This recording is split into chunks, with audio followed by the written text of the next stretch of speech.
धाम की जय, राधारमण जीव की, मथुराधिपति कृष्णचंद्र भगवान की, निताय गौर प्रेमानंदे हरि। আমরা সকলেই অবস্থান করছি শ্রীধাম বৃন্দাবনে। ভগবান শ্রীকৃষ্ণচন্দ্র বৃন্দাবনে রয়েছেন। গত 3 দিন ধরে আমরা আলোচনা করছি ভগবান শ্রীকৃষ্ণচন্দ্রের সেই বৃন্দাবনের গমনাগমন, তার লীলাচরিত। কৃষ্ণচন্দ্র ভগবান তিনি শ্রীধাম বৃন্দাবনে রয়েছেন। ভগবান শ্রী হরিকে দর্শন করবার জন্য সেখানে গেছেন অক্রূরজি। আমরা গতদিনে অক্রূরজির এই কথাটুকু শ্রবণ করেছিলাম। অক্রূরজি যখন বৃন্দাবনে গিয়ে পৌঁছালেন, আর বৃন্দাবনে গিয়ে পৌঁছাতে পৌঁছাতে মনের ভিতরে অনেক ধরনের পরিকল্পনা তিনি করছিলেন। অক্রূরজি ভাবছিলেন, অনাদির আদির গোবিন্দ, সকল কারণের কারণ পরমেশ্বর ভগবানকে যখন দর্শন করব, দর্শন করলে ভগবান আমাকে কৃপা করবেন কি করবেন না। ভগবান শ্রীহরিকে যখন দর্শন করব, তাকে আমি প্রণাম নিবেদন করব। ভগবান সেই পরমানন্দ মাধবকে যখন প্রণাম করব, কৃপা করে তিনি আমাকে আমার এই প্রণাম স্বীকার করবেন তো, ইত্যাদি কথা চিন্তা করছিলেন। কিভাবে কৃষ্ণকে দর্শন করবেন, কিভাবে কৃষ্ণের স্তব করবেন, কিভাবে কৃষ্ণের বন্দন করবেন, এই সকল কথা তখন চিন্তা করছিলেন অক্রূরজি। রাস্তায় যেতে যেতে ভগবান শ্রীকৃষ্ণচন্দ্রের পদচিহ্ন দেখতে পেলেন অক্রূরজি। অক্রূরজি যখন ভগবান শ্রীকৃষ্ণচন্দ্রের পদচিহ্ন দর্শন করলেন, আর ভগবান শ্রীকৃষ্ণচন্দ্রের সেই পদচিহ্ন দর্শন করে তার হৃদয়ে প্রেম উৎপাদিত হল। আমরা গতদিনে ব্যাখ্যা করেছি যে ভগবান শ্রীকৃষ্ণ আর কৃষ্ণের যিনি ভক্ত থাকবেন, ভগবানও তার কাছে যেমন প্রিয়, ভগবানের চিহ্নগুলো তার কাছে কেমন থাকবেন, তেমনই প্রিয় থাকবেন। ভগবানের কোন ক্ষুদ্র বস্তু, সেটাও ভগবানের ভক্তের কাছে মূল্যবান উপহার রূপে পরিগণিত হবে। ভগবানের কাছে ভক্তের দেওয়া উপহার যেমন সর্বশ্রেষ্ঠ, ভক্তের কাছে ভগবান প্রদত্ত উপহার তেমন সর্বশ্রেষ্ঠ। ভগবান শ্রীকৃষ্ণচন্দ্র শ্যাম সুন্দর, ভগবান অনাদির আদির গোবিন্দ, সকল কারণের কারণ, সেই পরম পুরুষোত্তম ভগবান শ্রীহরির সবচেয়ে প্রিয় যে বস্তু, সবচেয়ে ভগবানের প্রিয় কি, ভগবানের প্রিয় হচ্ছে তার ভক্ত, আর ভক্তের প্রিয় ভগবানের যে কোনো ধরনের বস্তু, ক্ষুদ্র বস্তু। অক্রূরজি যখন বৃন্দাবনে পৌঁছালেন, পৌঁছানোর পরে তিনি ভগবান শ্রীকৃষ্ণচন্দ্রের পদচিহ্ন দর্শন করলেন। আর যেই না দেখলেন ভগবান শ্রীকৃষ্ণচন্দ্রের পদধূলি পড়ে রয়েছে, তখন বৃন্দাবনে প্রবেশের যোগ্যতা কি?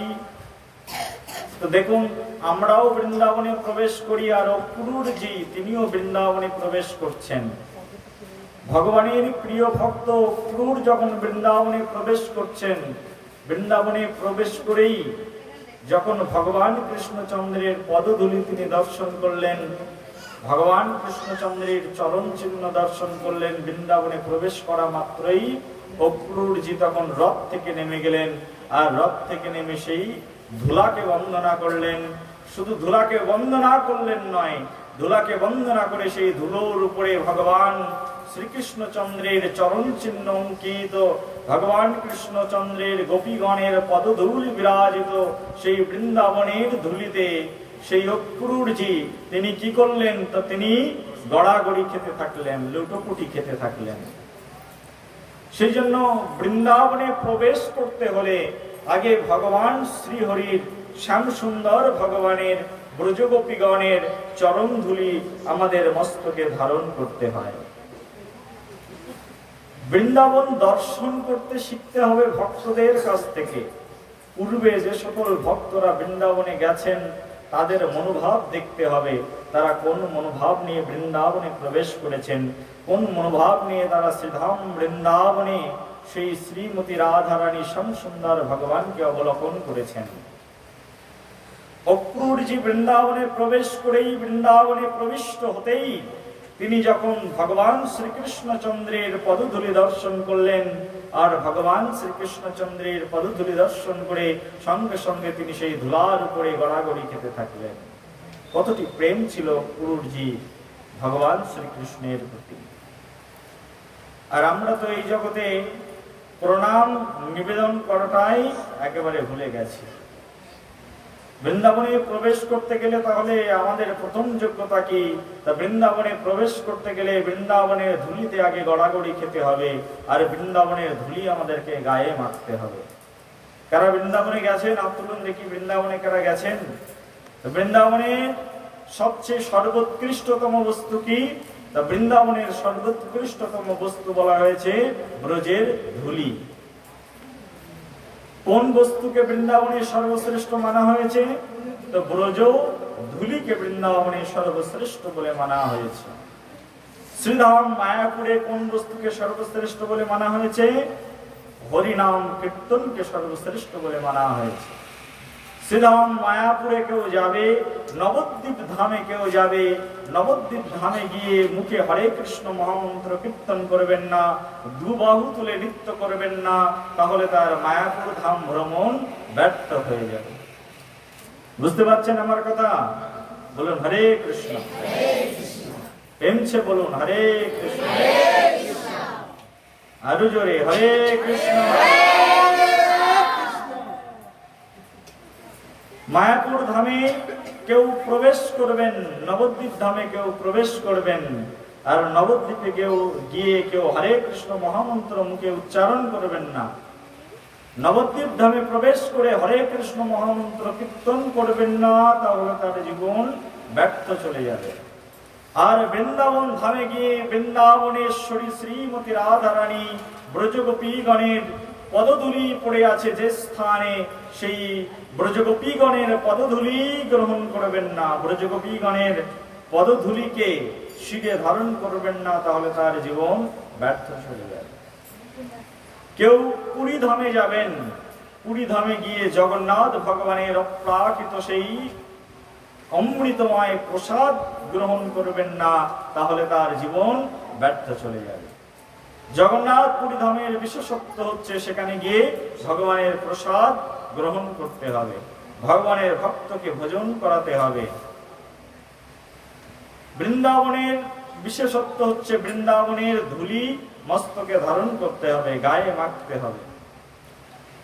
আর নবদ্বীপ ধামের মহিমা হচ্ছে নবদ্বীপ ধামে প্রবেশ করলে সেখানে হরিনাম কীর্তন করতে হবে, দুবাহু তুলতে হবে, আর নেচে নেচে নিতাই গৌরের কৃপা ভিক্ষা করতে হবে। সেই বৃন্দাবন ধামে যখন অক্রূরজি প্রথম প্রবেশ করলেন, প্রবেশের সঙ্গে সঙ্গে রথের উপর থেকে নামলেন, আর রথের উপর থেকে নেমেই তিনি সেই বৃন্দাবনের ধুলার উপরে লুটোপুটি খেয়ে তখন ভগবান কৃষ্ণচন্দ্রের কৃপা ভিক্ষা করলেন। আর যে ব্যক্তি একবার ভগবান শ্রীকৃষ্ণচন্দ্রের সেই বৃন্দাবন ধামে প্রবেশ করবেন, আর সেই রাধারানীর অপ্রাকৃত ধাম শ্রীধাম বৃন্দাবনে প্রবেশ করেন, আর বৃন্দাবনে প্রবেশ করে যদি বৃন্দাবনের ধুলি কণা তিনি তার গায়ে মাখেন, বৃন্দাবনের ধুলি তার গায়ে মাখার সঙ্গে সঙ্গেই তার কৃষ্ণ প্রেম যত থাকে তার চেয়ে অধিক হারে তার কৃষ্ণ প্রেম বেড়ে যায় বলে গৌর প্রেমানন্দে। কৃষ্ণ প্রেম বাড়ার মূল কারণ কি?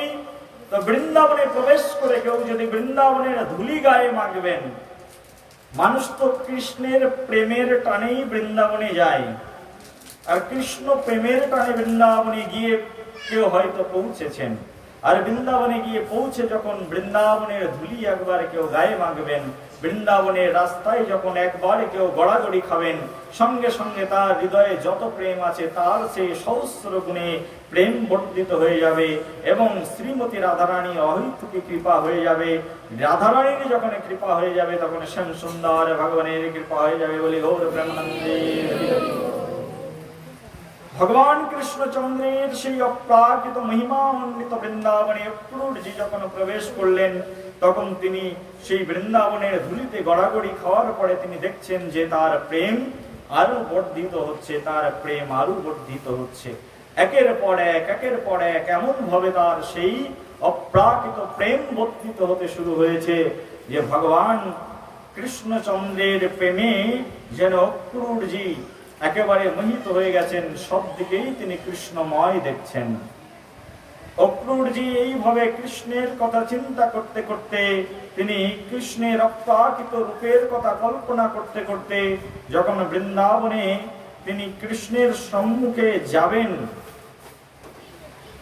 আর সেই মুহূর্তে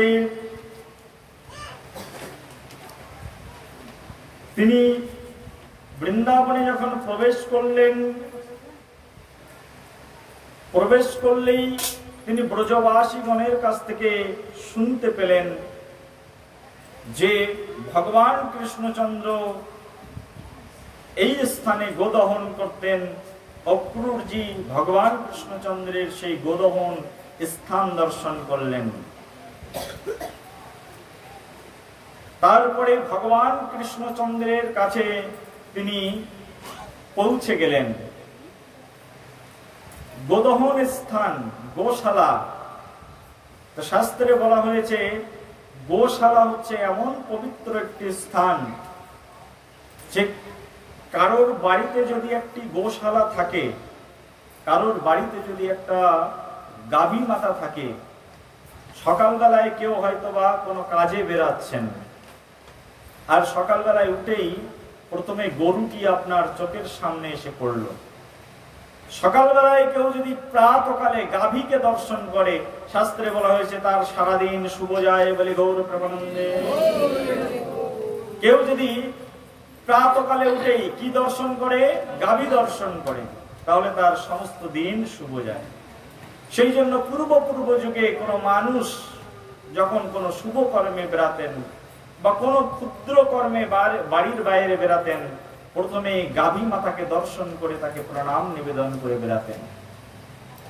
পূর্ব যুগে মানুষ তুলসীর বৃক্ষ, তুলসীর গাছটি বাড়ির সামনেই রোপণ করতেন, আর যখন ঘর থেকে বেরাতেন তখন যেন তুলসী গাছটি চোখে সবার আগে পড়ে, কারণ তুলসীকে দর্শন করলেই তার সকল রোগ নিরাময় হয়ে যায়, সকল পাপ নিরাময় হয়ে যায় এবং সকল প্রতিবন্ধকতা পর্যন্ত দূর হয়ে যায়। সেই জন্য পূর্ব যুগে মানুষ ঘরের সামনেই কি লাগাতেন, তুলসীর গাছ লাগতেন এবং ঘরের সামনেই গোশালা বানিয়ে রাখতেন। গাভীকে দর্শন করে তারা ঘরের বাইরে যেতেন। কিন্তু এখনকার যুগে আমরা মডার্ন হয়েছি, আমরা আধুনিকতার মধ্য দিয়ে সবকিছু ভুলতে বসেছি। কারোর বাড়িতে এখন গোশালাও থাকে না, আর কারোর ঘরের সামনে এখন তুলসীর বেদিও থাকে না। আগে এক সময় ছিল যখন গায়ের বধূরা তারা সকালবেলায় উঠে স্নান করতেন, আর স্নান করে তুলসী গাছে এরকম একটা কলসি ভরে জল নিয়ে গিয়ে সেই তুলসী গাছে প্রদান করতেন। ওং গোবিন্দ বল্লভাং দেবীং ভক্ত চৈতন্য কারিণী স্নপয়ামি জগদ্ধাত্রীং কৃষ্ণ ভক্তি প্রদায়িনী। হে তুলসী মহারানী, আমাকে কৃষ্ণ ভক্তি প্রদান করো বলে সেই তুলসীর বেদিতে জল প্রদান করতেন। এখন আমরা মডার্ন হয়েছি, আমরা তুলসীকে আর ঘরের মধ্যে কেউ পুষে রাখি না। মনে করি এই আবর্জনা ঘরের মধ্যে থাকলেই জ্বালা, যত সাফ করব তত ভালো, নাকি? আগে পূর্ব যুগে এইরকম রীতি ছিল যে কোনো গায়ের বধূ, কোনো একজন বধূ তিনি শ্বশুরালয়ে এসেছেন, অর্থাৎ শ্বশুর বাড়িতে আসার পরে তিনি যদি তুলসীর সেবন না করতেন, গাভীর সেবন না করতেন, বলা হতো সেই বধূ হচ্ছে কুলোটা বধূ। অর্থাৎ সেই বধূ হচ্ছে লক্ষ্মী ছাড়া বধূ। আর সেই লক্ষ্মী ছাড়া বধূ কখনো ওই গৃহের কি করতে পারবেন না, কোনো ধরনের কল্যাণ করতে পারবেন না। সেজন্য পূর্ব যুগের নিয়ম ছিল এমন, তখন গৃহবধূরা সকালে উঠেই স্নান করতেন। আর এখন গৃহবধূরা সকালে উঠেই শাশুড়ি মাকে বলে, মা তাড়াতাড়ি 1 কাপ চা বানিয়ে দাও, চা খাবো। লেপের মধ্যে বসে বসেই শটাশট চা কষে দিল। দেয় কি দেয় না? হ্যাঁ, আগের যুগের গৃহবধূরা শ্বশুর শাশুড়ির সেবা করত, আর এখনকার যুগের গৃহবধূদেরকে শ্বশুর শাশুড়িদের কি করতে হয়, সেবা করতে হয়। শ্বশুর শাশুড়িরা তারা কি করেন না, পুত্রবধূদের সেবা করেন। পূর্ব যুগের রীতি ছিল এরকম, আমাদের বৈদিক সভ্যতার রীতি ছিল এরকম, যে ঘরের যিনি বধূ হবেন, শাস্ত্রে বলা হয়েছে একজন আদর্শ বধূকে, বলুন তো আদর্শ গৃহস্থ রমণীকে। আদর্শ গৃহস্থ রমণী সেই বাড়িতে 5 জন বধূ রয়েছে, 5টি মহিলা রয়েছে। আর সেই 5টি মহিলার মধ্যে যে মহিলা, যে মাতাজি সবার আগে ঘুম থেকে ওঠেন আর সবার শেষে ঘুমাতে যান, তাকেই বলা হয়েছে সর্বশ্রেষ্ঠ এবং সর্বাধিক আদর্শ রমণী। বুঝতে পারছেন আমার কথা? এই কথা শুনলে আপনাদের একটু খারাপ লাগবে নাকি? কারণ এখনকার যুগে আমরা এগুলো মানতে চাই না। বুঝতে পারছেন না? মাইকের তো সাউন্ড কম কেন?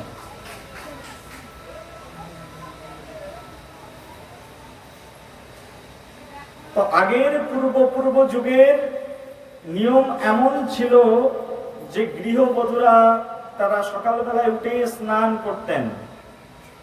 কিন্তু এখনকার যুগের গৃহবধূরা সকালবেলা উঠে কেউ স্নান করে? আমাদের একজন ভক্ত স্নান না করেই যাচ্ছেন ভগবানের জন্য ফুল তুলতে। আপনাদের গ্রামে অনেক মানুষ রয়েছে যারা স্নান না করেই ভগবানের জন্য ফুল তুলবার জন্য সকালবেলায় একেবারে ঝুড়ি বাক্স যা কিছু আছে সব নিয়ে, বস্তা নিয়ে বেরিয়ে পড়ি। কি তুলবার জন্য? ফুল তুলবার জন্য। কিন্তু ভগবানের কোন কর্ম স্নানহীন অবস্থায়, অপবিত্র অবস্থায় করা উচিত নয়।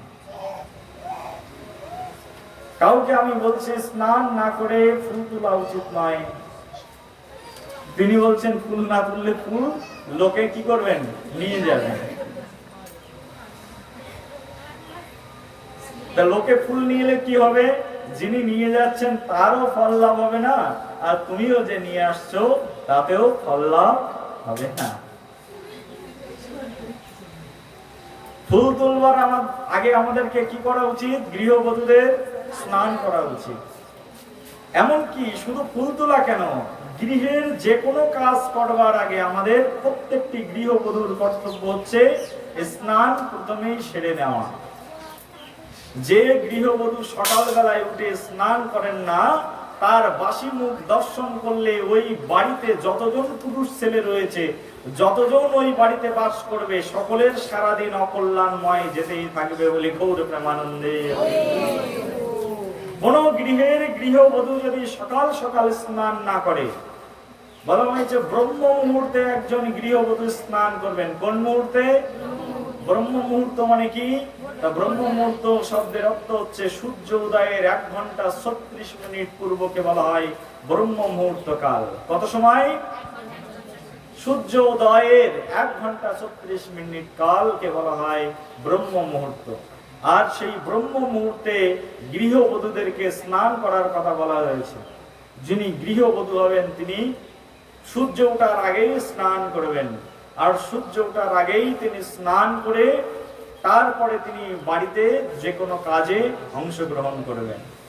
আর সকালবেলায় ঘুম থেকে উঠে কোনো পুরুষ সন্তান যখন স্নানহীন কোনো মহিলাকে, কোনো মাতাজিকে দর্শন করে, তখন তার সকল কাজ নষ্ট হয়ে যায়, তার সব কাজ পণ্ড হয়ে যায়, তার আর কোনো শুভ কাজ হয় না।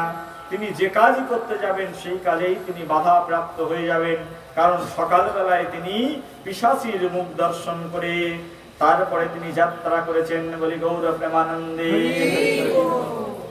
সকালবেলায় উঠে যে স্ত্রী স্নান করেন না তাদেরকে পিশাচী বলা হয়েছে। কি বলা হয়েছে? জোরে বলো, আরো জোরে বলো। তাদেরকে পিশাচী বলা হয়েছে। অর্থাৎ সকালবেলায় উঠে প্রত্যেকটা রমণীর কর্তব্য কি? তো সকালবেলায় উঠে স্নান করা। এখানে যারা বসে আছেন ভাবছেন কালকের থেকে এ বক্তা আর দরকার নেই, এমন এমন কথা বলে একেবারে আমাদের ঘাটা কোথায় এসে লাগে না, একদম দিলের মধ্যিখানে এসে লাগে, অন্তরের মধ্যিখানে এসে ঘাটা লাগে, এমন এমন কথা বলে। এরকম বক্তার বক্তৃতা শোনার আর দরকারই নেই। কে কে ভাবছে কথা? হাত তোলো। কে ভাবছে কথা? ভাবলেও কেউ হাত তুলবে না। কিন্তু হাত না তুললেও অনেকে স্নান না করে আপনারা ফুল তুলতে যান, এটা আপনারা অস্বীকার করতে পারবেন না। প্রভু যে কথাটা বলছেন কিন্তু 100% কারেক্ট। অনেক মাতাজি আছেন আমি জানি যারা স্নান না করে ফুল তুলতে যান দূরিয়ে। বলুন হরে কৃষ্ণ। পুষ্প চয়ন করার পূর্বে প্রত্যেকটি গৃহবধূর কর্তব্য কি? তাহলে স্নান করা। গৃহের কোন ক্ষুদ্র কর্ম করবার আগে আমাদেরকে অবশ্যই স্নান করা চাই। বুঝতে পারছেন আমার কথা? তাহলে বলুন হরে কৃষ্ণ। শিল প্রভুপাদ কি, রাধা মাধব ভগবান কি, বৃন্দাবন বিহারী লাল কি, মথুরাধিপতি কৃষ্ণচন্দ্র ভগবান কি, গৌর প্রেমানন্দে।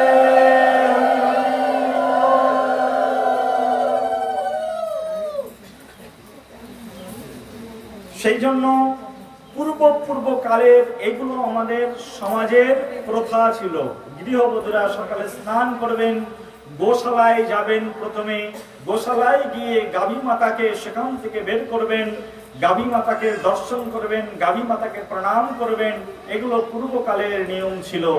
একইভাবে অক্রূরজি যখন বৃন্দাবনে প্রবেশ করলেন, যে গোশালাতে ভগবান কৃষ্ণচন্দ্র প্রবেশ করতেন, সেই গোশালাতে অক্রূরজি মহারাজ প্রবেশ করলেন, গাভীগণদেরকে প্রণাম নিবেদন করলেন। গাভীগণদের প্রণাম নিবেদন করে তিনি যমুনাজিকে প্রণাম নিবেদন করলেন। এইভাবে তিনি বৃন্দাবনের ধুলিকে প্রণাম নিবেদন করলেন, কুঞ্জ কাননকে প্রণাম নিবেদন করলেন। আস্তে আস্তে তিনি ভগবান কৃষ্ণচন্দ্রের সম্মুখে গিয়ে পৌঁছালেন। সেখানে বলরাম নীল বসন পরিধান করেছিলেন, তার নয়ন দুটি ছিল শরৎকালের কমল ফুলের ন্যায়, একেবারে শোভাবর্ধনকারী। ভগবান শ্রী বলরামকে দর্শন করে তখন তার হৃদয়ে বলশীল হয়ে উঠল। সেই সঙ্গে সঙ্গে শ্যামবর্ণের একজন দিব্য পুরুষকে তিনি দর্শন করলেন, যার মুখমণ্ডল ছিল পরম সুন্দর, যার আখি সুন্দর, যার কথা সুন্দর, বচনম মধুরম অধরম মধুরম, তার বচন মধুর, তার অধর মধুর, তার প্রত্যেকটি চলন ভঙ্গি মধুর। সেই শ্যাম সুন্দর অঙ্গকান্তি ভগবান শ্রী শ্রী শ্যাম সুন্দরকে দর্শন করে তখন তার হৃদয় বিচলিত হয়ে উঠল। হে প্রভু, এত সুন্দর রূপ তোমার, যে রূপ দর্শন করে এই জগতের এমন কেউ নেই যিনি ভুলে যাবে না। ভগবান শ্রীকৃষ্ণচন্দ্রের সেই অপ্রাকৃত রূপ দর্শন করলেন, বলরামকে দর্শন করলেন এবং ভগবান কৃষ্ণচন্দ্রের সেই অপ্রাকৃত রূপ দর্শন করে তিনি স্নেহ বিহ্বল হয়ে পড়লেন এবং সেই প্রেম পুরুষোত্তম ভগবান কৃষ্ণচন্দ্রের সেই অপ্রাকৃত রূপ মাধুর্যপনায় তিনি এমন ভাবে ভুলে গেলেন, তিনি ভাবছেন যেন সেই রূপ বারবার আস্বাদন করতে থাকি। প্রথমবার কৃষ্ণচন্দ্রের সেই অমীয় রূপ যখন দর্শন করছেন, সবকিছুই যেন অক্রূর ভুলে গেছেন। অক্রূর কি কারণে এসেছিলেন, কি জন্য তিনি এসেছেন, কে তাকে পাঠিয়েছেন, সবকিছুই অক্রূরজি ভুলে গেছেন কৃষ্ণের সেই ভুবন পাবন রূপ দর্শন করে। আমরা কি কেউ কৃষ্ণের সেই ভুবন পাবন রূপ দর্শন করেছি? কেউ আছে দর্শন করেছি? একজন হাত তুলুন। না, কেউ দর্শন করি না। যদি দর্শন না করেন, বৃন্দাবনে যাবেন, ভগবান কৃষ্ণচন্দ্রের সেই ভুবন পাবন রূপ দর্শন করবেন। মায়াপুরে যাবেন, ভগবান কৃষ্ণচন্দ্রের সেই ভুবন পাবন রূপ দর্শন করবেন। কি অভূতপূর্ব ভগবান কৃষ্ণচন্দ্রের সেই রূপ মাধুরী! যে রূপ মাধুরী সাক্ষাৎ সচ্চিদানন্দ বিগ্রহের সেই অপ্রাকৃত রূপ মাধুরী দর্শন করে একেবারে সবকিছুই যেন ভুলে গিয়েছিলেন অক্রূরজি। আর ভুলে গিয়ে তিনি কি করবেন বুঝতে পারছিলেন না, কিভাবে ভগবানের স্তব করবেন, কি করা তার উচিত কিছুই তিনি বুঝতে পারছিলেন না।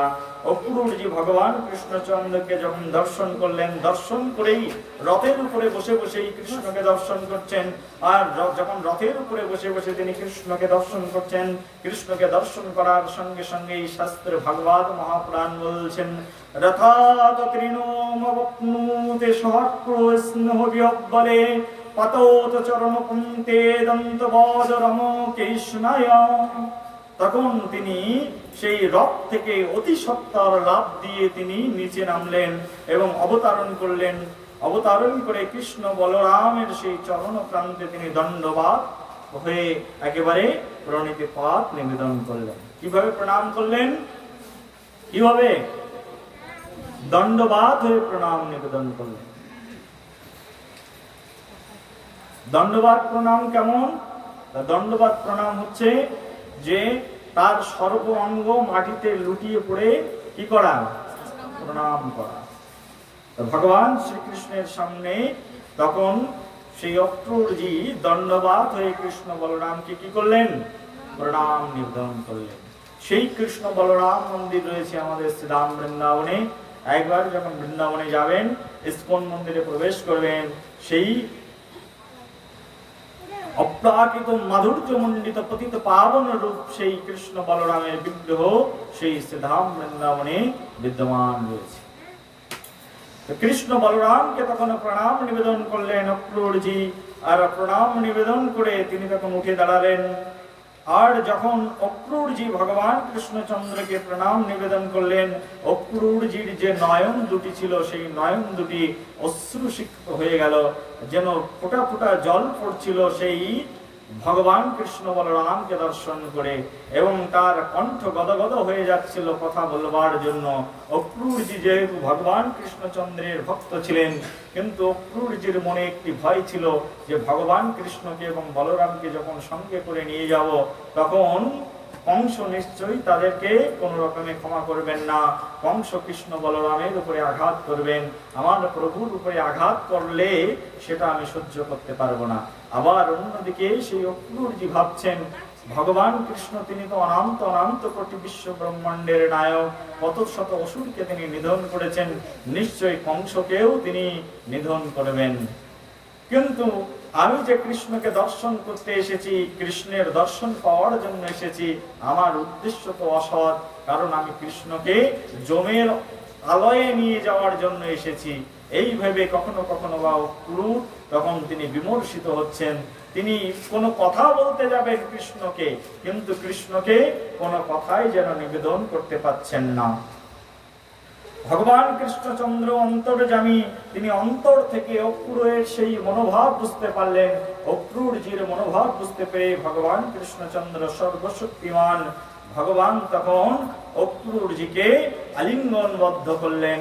আর ভগবান কৃষ্ণচন্দ্রের দিব্য দেহ স্পর্শে অক্রূরজির হৃদয়ে প্রেম আরো বর্ধিত হতে থাকলো। এবং অক্রূরজি ভাবছেন, কোন ব্যক্তি যখন কাউকে আলিঙ্গন প্রদান করেন, অর্থাৎ আলিঙ্গনের মধ্য দিয়ে কি করেন? তিনি প্রীতি বিনিময় করেন। কি বিনিময় করেন? কেউ যখন কাউকে জড়িয়ে ধরেন, আলিঙ্গন করেন, তাহলে কি বিনিময় হয়? প্রীতি বিনিময় হয়, প্রেম বিনিময় হয়। অক্রূরজি ভাবছেন, কৃষ্ণ ভগবান যে আমাকে জড়িয়ে ধরেছেন, আমাকে আলিঙ্গন প্রদান করেছেন, অর্থাৎ আমার হৃদয়ের যদি কোনো বাসনা, খারাপ বাসনা থেকেও থাকে, তা কৃষ্ণের দেহ স্পর্শে আমার হৃদয়ের সেই সকল বাসনা দূরীভূত হয়ে যেন কৃষ্ণ প্রেম লাভ হয়ে গেল বলে গৌর প্রেমানন্দে। তখন সেই অক্রূরজি কৃষ্ণের সেই দিব্য আলিঙ্গনে তিনি যেন পরম সুখ অনুভব করলেন। আর তখন তিনি কি করলেন? তখন ভগবান কৃষ্ণচন্দ্র সেই অক্রূরকে তখন বললেন, হে অক্রূরজি, আপনি বহু দূর থেকে আমার কাছে এসেছেন, আপনি এখন বিশ্রাম করুন। নিবেদ্যগং চতিতয়ে সংবস্ত সন্তমাদৃত অন্নং বহুগুণং মেদং শ্রদ্ধয়োপহারোদ্ভীতঃ। ভগবান কৃষ্ণচন্দ্র তখন সেই অক্রূরজিকে বলছেন, হে অক্রূরজি মহাশয়, আপনি বহু দূর দেশ থেকে আমাদের নিকটে আগমন করেছেন, আপনি কৃপা করে আপনার ক্লান্ত শ্রান্ত দেহ নিয়ে একটু উপবেশন করুন।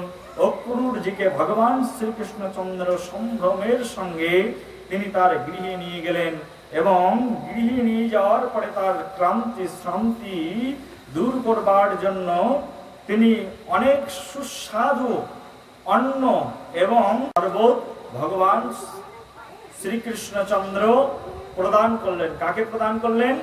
অক্রূরজিকে। দূর দেশ থেকে কোনো সাধু যদি গৃহে আসে, কি করা কর্তব্য দেখো ভগবান কৃষ্ণচন্দ্র শিক্ষা প্রদান করছেন। কৃষ্ণের ভক্ত কৃষ্ণের কাছে এসেছেন, কৃষ্ণের সেবা করার কোনো দরকার আছে কি? কিন্তু তথাপিও সাক্ষাৎ পরমেশ্বর ভগবান কৃষ্ণচন্দ্র তখন তিনি কি করলেন, তার ভক্ত যখন তার গৃহে এসেছেন সঙ্গে সঙ্গে তার সম্মুখে পায়েস ধরলেন, তার সম্মুখে শরবত ধরলেন, সুন্দর পানীয় জল তার সম্মুখে ধরলেন এবং এইভাবে তার সেবা করতে থাকলেন। এবং ভগবান বলরাম এবং কৃষ্ণ অক্রূর এসেছেন বলে অক্রূর মহাশয়কে তখন গাভী দান করে দিলেন। কি দান করলেন? এই যে নিবেদ্যাং গাং চাতিত্তয়ে সবহং শান্ত মাদ্রিত, সেই শ্রান্ত কৃষ্ণ অক্রূরজিকে তিনি তখন গাভী প্রদান করলেন। তো শাস্ত্রে বলা হয়েছে কোন ব্রাহ্মণকে, কোন বৈষ্ণবকে সর্বশ্রেষ্ঠতম সম্মান দেওয়া হয় কি দান করে? গাভী দান করে তাকে সর্বশ্রেষ্ঠতম সম্মান প্রদান করা হয়। কিন্তু বর্তমান যুগের মানুষ এত বেশি গরিব, নিজের ঘরে গাভী নেই, তা অন্যদেরকে দান করবেই বা কি করে বলে গৌরব নাকি? হ্যাঁ, বর্তমান যুগের মানুষ এত বেশি গরিব, নিজের ঘরেই কারোর গাভী নেই, তো অন্যকে দান করার তো প্রশ্নই নেই। অন্যকে কি করে দান করবেন? নিজের ঘরে না হয় আছে অনেক, তারপরে একটা অন্যকে দান করা যায়, নিজের ঘরেই তো নেই। কলিযুগের মানুষ কত বেশি গরিব চিন্তা করেন। দাপর যুগে, অন্য যুগে, ত্রেতা যুগে, সত্য যুগে, তৎকালীন সময়ে এক একজন গৃহস্থ তারা এত বেশি ধনী ছিল যে তাদের গৃহে শত গাভী, সহস্র গাভী, লক্ষ গাভী পর্যন্ত থাকতো এবং সেই লক্ষ গাভী থেকে তারা ২-১০,০০০ লক্ষ গাভী দান করে দিতেন, কিন্তু তাতে তাদের কোনো কুণ্ঠা বোধ হতো না। কিন্তু বর্তমান যুগের গৃহস্থদের জাস্ট শুধু থাকবার জন্য দোতলা ফ্ল্যাট রয়েছে, দোতলা একটা বিল্ডিং রয়েছে, আর বিল্ডিং এর মধ্যে সবচেয়ে দামি জিনিস কি? এখনকার যুগের যেসব মানুষ বিল্ডিং বানায়, সেই সব বিল্ডিং এর মধ্যে সবচেয়ে দামি জিনিস যেটি, সেটার নাম হচ্ছে, ওই বিল্ডিং এর মধ্যে যদি দুটো বাথরুম থাকে, সেই বাথরুম দুটো হচ্ছে সবচেয়ে বেশি দামি। বলে নিতাই গৌর প্রেমানন্দে। দেখবেন এখনকার যুগের কোন মানুষ যখন বিল্ডিং বানাবে না, তো বিল্ডিং এর মধ্যে যে কয়টা ঘর বানাবে তার মধ্যে বেশি টাকা খরচ করবে কিসের মধ্যে? বাথরুমের মধ্যে বেশি টাকা খরচ করবে। করে না? করে না? সত্যি কথা বলছি না মিথ্যা কথা বলছি? ওই যে উনি বানায় ঘর বাড়ি, উনি জানে। সবচেয়ে এখন বর্তমান যুগের মানুষ সবচেয়ে বেশি টাকা খরচ করে কিসের মধ্যে? বাথরুম বানানোর জন্য। কারণ বাথরুমটা যেন সুখের হয়। বাথরুম বানায় আবার ঈশান কোণে, বাথরুম বানায় আবার ঈশান কোণ, উত্তর পূর্ব কোণটা ঈশান কোণ, ওটা ভগবানের দ্বার, ওইখানে আবার বেশি করে বানায়। কিন্তু আগের যুগের মানুষের ঘরে সবচেয়ে বড় সম্পদ কি থাকতো? গাভী থাকতো, হচ্ছে তাদের ঘরে সবচেয়ে বড় সম্পদ। এই কৃষ্ণ বলরাম অক্রূরজিকে দর্শন করলেন আর অক্রূরকে তখন পাদসম্মোহন করতে শুরু করলেন। কি করলেন? পাদসম্মোহন মানে কি? তার অনেক দূর থেকে এসেছেন, তখন ভগবান শ্রীকৃষ্ণচন্দ্র নিজে হাতে তখন কি করছেন? পাট টিপতে শুরু করে দিয়েছেন। কার? সেই অক্রূরজি। অক্রূরজি অনেক দ্বিধা করছেন, তথাপিও ভগবান শ্রীকৃষ্ণচন্দ্র তখন সম্বন্ধ প্রতিস্থাপন করে বললেন, হে অক্রূরজি, আপনি তো শুধুমাত্র আমাদের এখানে বার্তাবাহক নন, আপনি সাক্ষাৎ আমার পিতৃতুল্য, সেই কারণে আমার অধিকার রয়েছে আপনার কি করার? সেবা করার।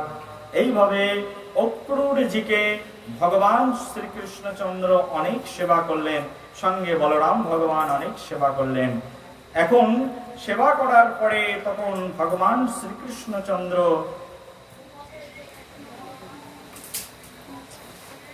অক্রূরজিকে বিভিন্ন কিছু প্রদান করতে শুরু করেছেন। অক্রূরজি তখন অনেক কিছু অক্রূরকে প্রদান করছেন কৃষ্ণ ভগবান। আর ভগবানের ধামে আসবার আগে অক্রূর মনে মনে অনেক বাসনা করেছিলেন। সেই বাসনা সম্পর্কে এখানে সুখদেব প্রভু বলছেন, সুখোয় উপবিষ্ট পর্যঙ্কে রামকৃষ্ণ রমণিত লোভে মনোরথান সর্বান পতিজান সচকরোহ। সুখদেব ভগবান বলছেন, বলরাম কৃষ্ণ অত্যন্ত সম্মানিত হয়ে পালঙ্কে সুখে উপবিষ্ট হয়ে পূর্বে অনুভব করলেন প্রতিমধ্যে তিনি যে সকল আকাঙ্ক্ষা করেছিলেন তা সব এক এক করে পূর্ণ হয়ে যাচ্ছে। অক্রূর যখন বৃন্দাবনে প্রবেশ করছিলেন তখন তিনি মনে মনে ভাবছিলেন, ভগবান কৃষ্ণকে যখন দর্শন করব তিনি নিশ্চয়ই আমাকে দর্শন করে আনন্দিত হবেন, আমাকে আলিঙ্গন করবেন, অনেক সুন্দর সুন্দর ভেট প্রদান করবেন। আজকে যখন ভগবান কৃষ্ণের সেই বৃন্দাবনে অক্রূরজি প্রবেশ করলেন, অক্রূরজিকে সুন্দর সিংহাসনের উপরে বসতে দেওয়া হয়েছে, সুন্দর গদির পালঙ্কের উপরে অক্রূরজিকে শুতে দেওয়া হয়েছে। অক্রূরজি খুব সুন্দর স্থানে শয়ন করেছেন। আর শয়ন করে অক্রূরজি তখন ভাবছেন, আমি মনে মনে যা বাসনা করতে করতে বৃন্দাবনে এসেছিলাম সব বাসনায় আমার পূর্ণ হয়ে যাচ্ছে বলি গৌর প্রেমানন্দে। এখানে দর্শন দেখুন, ভগবানের কাছে কেউ যদি কোনো বাসনা করেন, কি করেন? বাসনা করেন। ভগবানের ধামে প্রবেশ করবার জন্য কেউ যদি কোনো ধরনের বাসনা করেন তাহলে সেই তার বাসনা অবশ্যই পূর্ণ হয়ে যায়। কারণ ভগবান হচ্ছেন চিন্তামণি প্রকার সদ্মসু কল্প বৃক্ষম। ব্রহ্মাজি প্রার্থনা করেছেন, স্তব করেছেন যে ভগবানের ধামে প্রবেশ করার সঙ্গে সঙ্গে মানুষের মনে যা কিছু সুপ্ত বাসনা থাকে সকল বাসনায় তার কি হয়ে যায়? পূর্ণ হয়ে যায়। সেই জন্য ভগবানের ধামে যাওয়ার জন্য কোনো বাসনা করতে নেই। কিন্তু যারা মূর্খ মানুষ আছে তারা বাসনা নিয়েই ভগবানের ধামে কি করেন? প্রবেশ করেন। যারা ভগবানের ভক্ত রয়েছেন তারা বাসনাতীত হয়ে, বাসনার অতীত হয়ে তারা ভগবানের ধামে প্রবেশ করেন, বৃন্দাবনে প্রবেশ করেন। অক্রূরজি বাসনা করেছিলেন যত বাসনা, সব বাসনা আজ এক এক করে পূর্ণ হয়ে যাচ্ছে। আপনার মনেও যদি কোনো বাসনা থাকে, আপনি বৃন্দাবনে যাওয়ার আগে পথে যেতে যেতেই বাসনা করতে পারেন। বৃন্দাবনে যাওয়ার পরে দেখবেন আপনার সব বাসনা এক এক করে পূর্ণ হয়ে যাচ্ছে বলে গৌর প্রেমানন্দে। বৃন্দাবনে যেতে যেতে যত বাসনা করবেন সব বাসনাই আপনার পূর্ণ হয়ে যাবে। কিন্তু কৃষ্ণ ভক্ত বাসনা কি করেন? কৃষ্ণ ভক্ত কোন ধন সম্পদের বাসনা করেন না। ন ধনং ন জনং ন সুন্দরীং কবিতাং বা জগদীশ কাময়ী মম জন্মনি জন্মনীশ্বরে ভবতৎ ভক্তির হইত কীর্তয়ী ঐ নন্দতনুজ কিঙ্করং পতিতাং মং বিষমে ভবম বুধো কৃপয়া তব পাদ পঙ্কজস্থিত দুলিশদৃশং বিচিন্তয়। ভগবানের ভক্ত যিনি, তিনি কি করেন না? যে তিনি ধন সম্পদ, ন ধনং, তিনি ধনের বাসনা করেন না। ন জনং ন সুন্দরীং কবিতাং বা জগদীশ কাময়ী, তিনি কোন ধন, ঐশ্বর্য, প্রতিপত্তি, বিত্ত, বৈভব, সুনাম, স্ত্রী কোনো কিছুর কামনাই করেন না। কে কোনো কামনা করেন না? ভগবানের ভক্ত যিনি, তিনি এই জগতে কোনো কিছুর কামনা করেন না। ভগবানের ভক্তের কামনা কি হয় ভগবানের কাছে? তা বলা হচ্ছে ভগবানের ভক্তের কামনা হচ্ছে মম জন্মনি জন্মনীশ্বরে ভবতাৎ ভক্তির হইত কীর্তয়ী। জন্ম জন্মান্তরে হে প্রভু তোমার রাতুল চরণে আমার অহৈত কি ভক্তি প্রদান করো। এটা কার বাসনা হয়? ভগবানের ভক্তের বাসনা হয়। এই জগতে যারা মূর্খ মানুষ রয়েছে তারা ভগবানের কাছে কিছু না কিছু কি করেন? প্রার্থনা করেন। অক্রুরজি বৃন্দাবনে পৌঁছে দেখছেন তার মনের যত বাসনা ছিল সব এক এক করে কি হয়ে যাচ্ছে, পূর্ণ হয়ে যাচ্ছে। ভগবানের কাছে কিছু চাইতে নেই, বুঝতে পারছেন আমার কথা? কার কাছে চাইতে নেই? ভগবানের কাছে চাইতে নেই। যিনি শুদ্ধ ভক্ত তিনি কিছুই চান না। কার কাছে চান না? ভগবানের কাছে। চাও পাওয়া নিয়ে একটা সুন্দর কথা শোনায়, শুনবেন?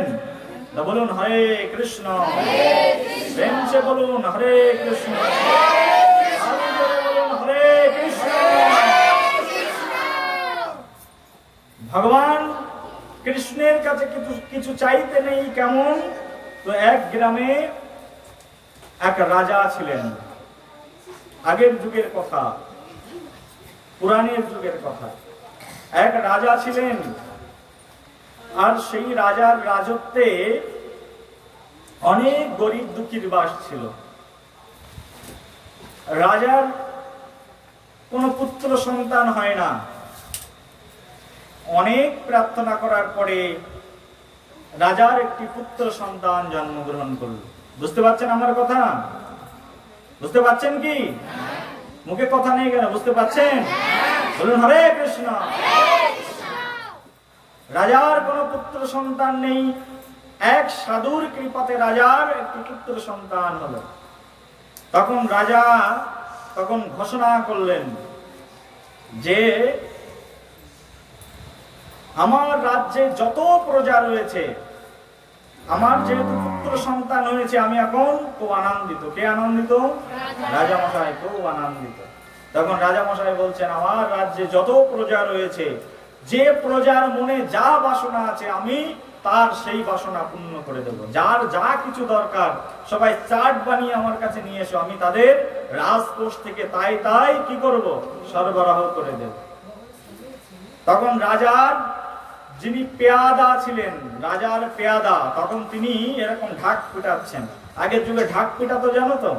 এখনকার যুগে যেমন মাইক নিয়ে বিভিন্ন স্থানে পাবলিসিটি করা হয়, গ্রামে গ্রামে, মহল্লায় মহল্লায়, পাড়ায় পাড়ায় মাইক নিয়ে পাবলিসিটি করা হয়। সরকারের সংবাদ এটা, স্বাস্থ্য অধিদপ্তরের সংবাদ এটা করা হয় কি হয় না? তদনুরূপ ভাবে আগের যুগে তখন এরকম ঢাক পেটানো হতো। তখন রাজার কর্মচারী ঢাক পিটাচ্ছেন, আর নগরে নগরে গিয়ে, গ্রামে গ্রামে গিয়ে, প্রান্তরে প্রান্তরে গিয়ে সকলকে বলছেন, শোনো শোনো, রাজার পক্ষ থেকে বার্তা এসেছে। কি বার্তা? তো যার মনে যত বাসনা আছে, রাজা বলেছেন রাজার পুত্র সন্তান হয়েছে, তার মন এখন খুশিতে পরিপূর্ণ। যার মনে যে ইচ্ছা আছে রাজা তার সেই ইচ্ছায় কি করে দেবেন, পূর্ণ করে দেবেন। তোমরা তোমাদের যা ইচ্ছা আছে, যা কামনা বাসনা আছে, যার যা অভাব আছে, রাজার কাছ থেকে কি করে নেবে, চেয়ে নেবে। তখন কি হলো? তখন সেই গ্রামবাসীরা সবাই মিলে কি করলেন? তখন গ্রামবাসীরা সবাই মিলে লিস্ট বানালেন। কারোর ঘরে ভালো জল খাওয়ার বোতল নেই, তো সে লিখেছেন যে আমার একটা জল খাওয়ার বোতল চাই। কারোর ঘরে হয়তো চাল নেই, তা তিনি লিখেছেন আমার ঘরে চাল নেই রাজামশাই, আমার এক বস্তা চাল চাই, ডাল চাই।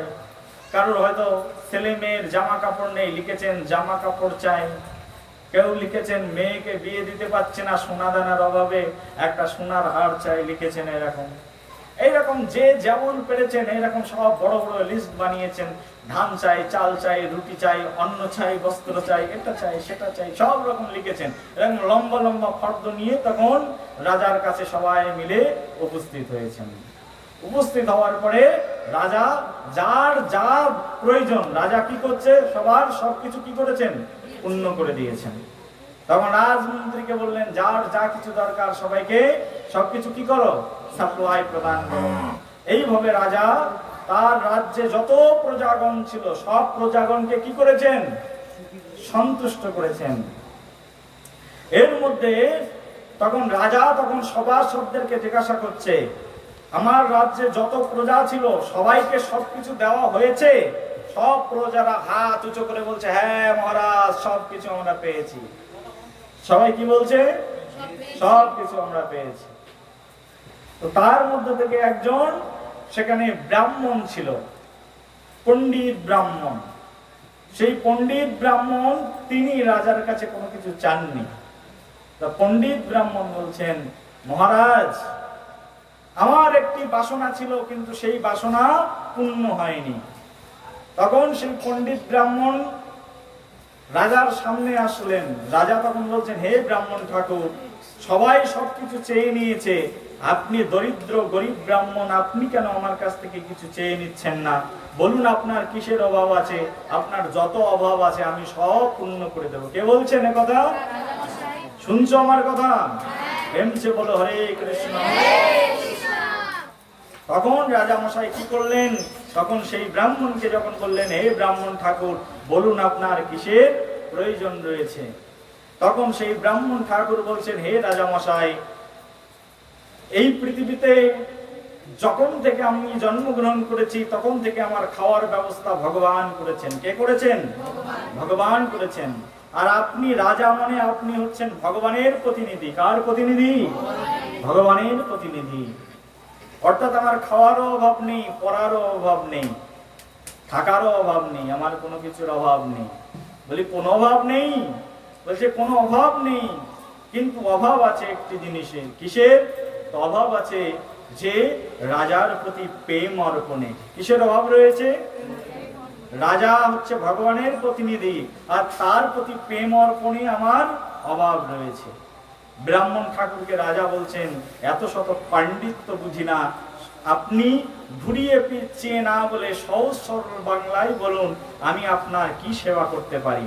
তখন সেই ব্রাহ্মণ ঠাকুর বলছেন, হে রাজা, হে নৃপতি, হে মহারাজ, আমার একটি ছোট্ট পর্ণকুটির রয়েছে, সেটা হচ্ছে গ্রামের একেবারে শেষ প্রান্তে।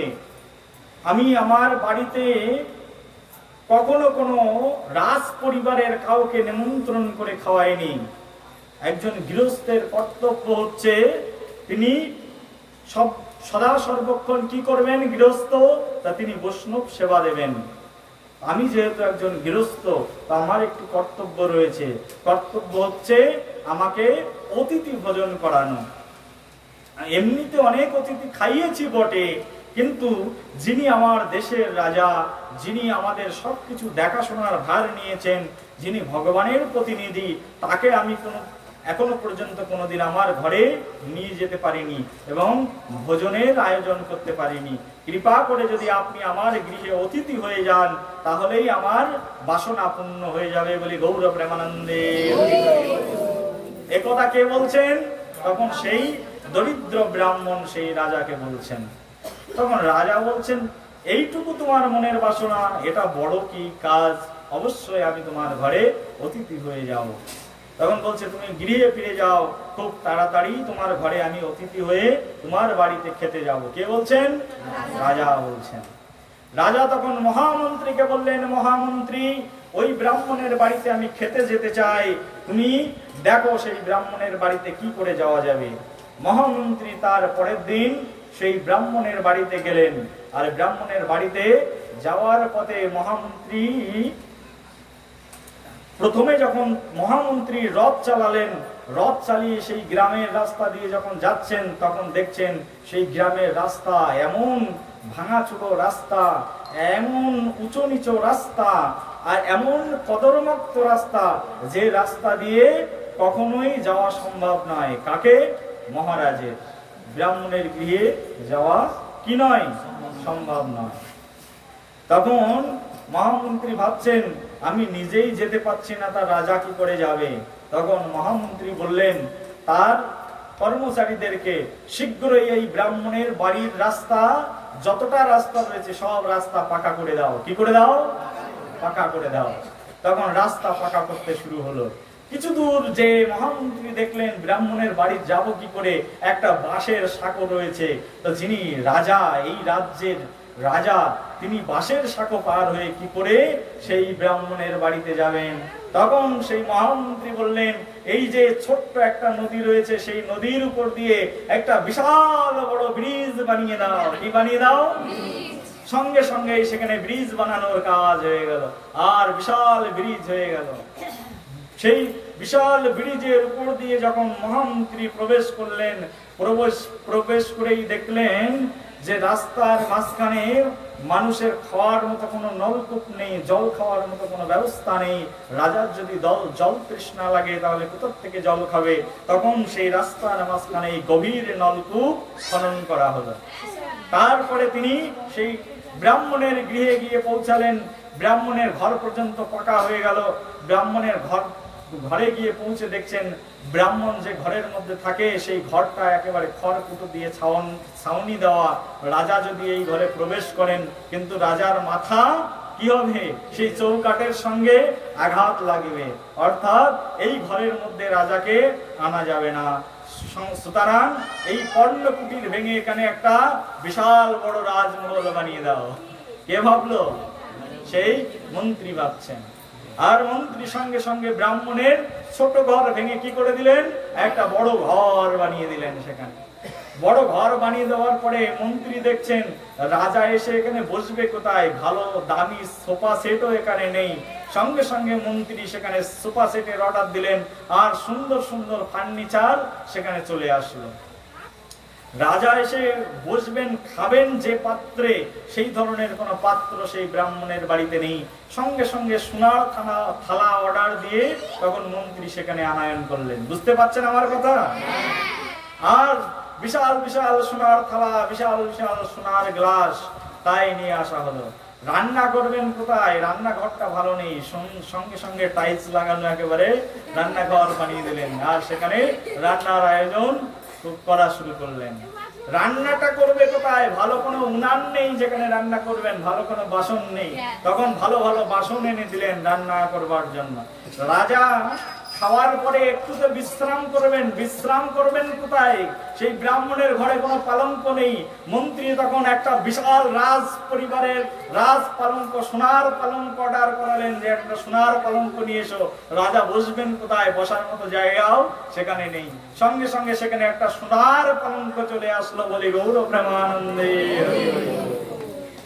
ব্রাহ্মণ কি চেয়েছিলেন রাজার কাছে, কি চেয়েছিলেন?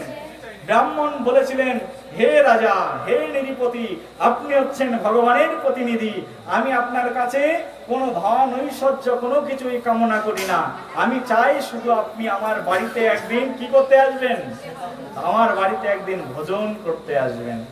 আর পরম প্রভু ভগবানকে কেউ যদি বলে, হে ভগবান তুমি একদিন আমার বাড়িতে ভোজন করতে এসো, সাধারণ এই জগতে রাজা যদি একজন ব্রাহ্মণকে এত ঐশ্বর্য প্রদান করতে পারে, যিনি অনন্ত অনন্ত কোটি বিশ্ব ব্রহ্মাণ্ডের প্রভু, যিনি অনন্ত অনন্ত কোটি বিশ্ব ব্রহ্মাণ্ডের রাজা, যিনি অনন্ত কোটি বিশ্ব ব্রহ্মাণ্ড ইন্দ্র ব্রহ্মা বরুণ কে যিনি পরিচালনা করছেন, সেই ভগবানকে কেউ যদি একবার নিমন্ত্রণ করে বলেন, হে ভগবান তুমি আমার গৃহে একদিনের জন্য নিমন্ত্রণ খেতে এসো, তাহলে তার গৃহে আর কিছু অপূর্ণ থাকবে কি?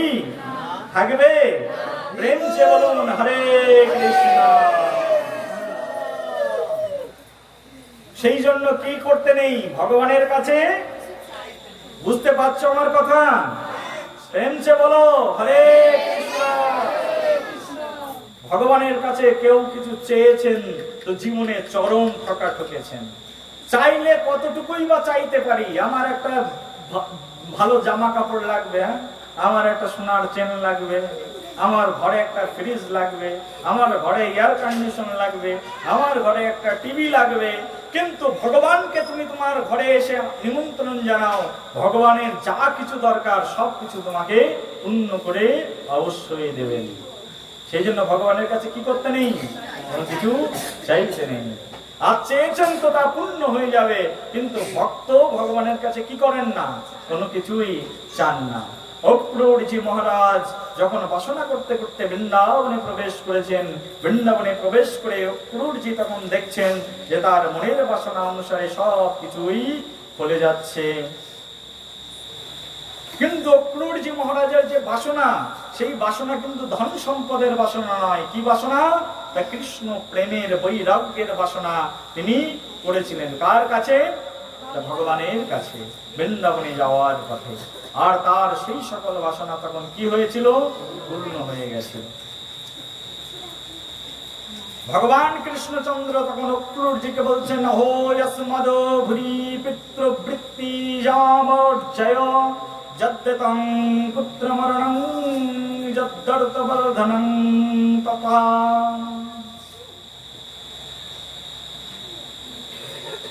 তখন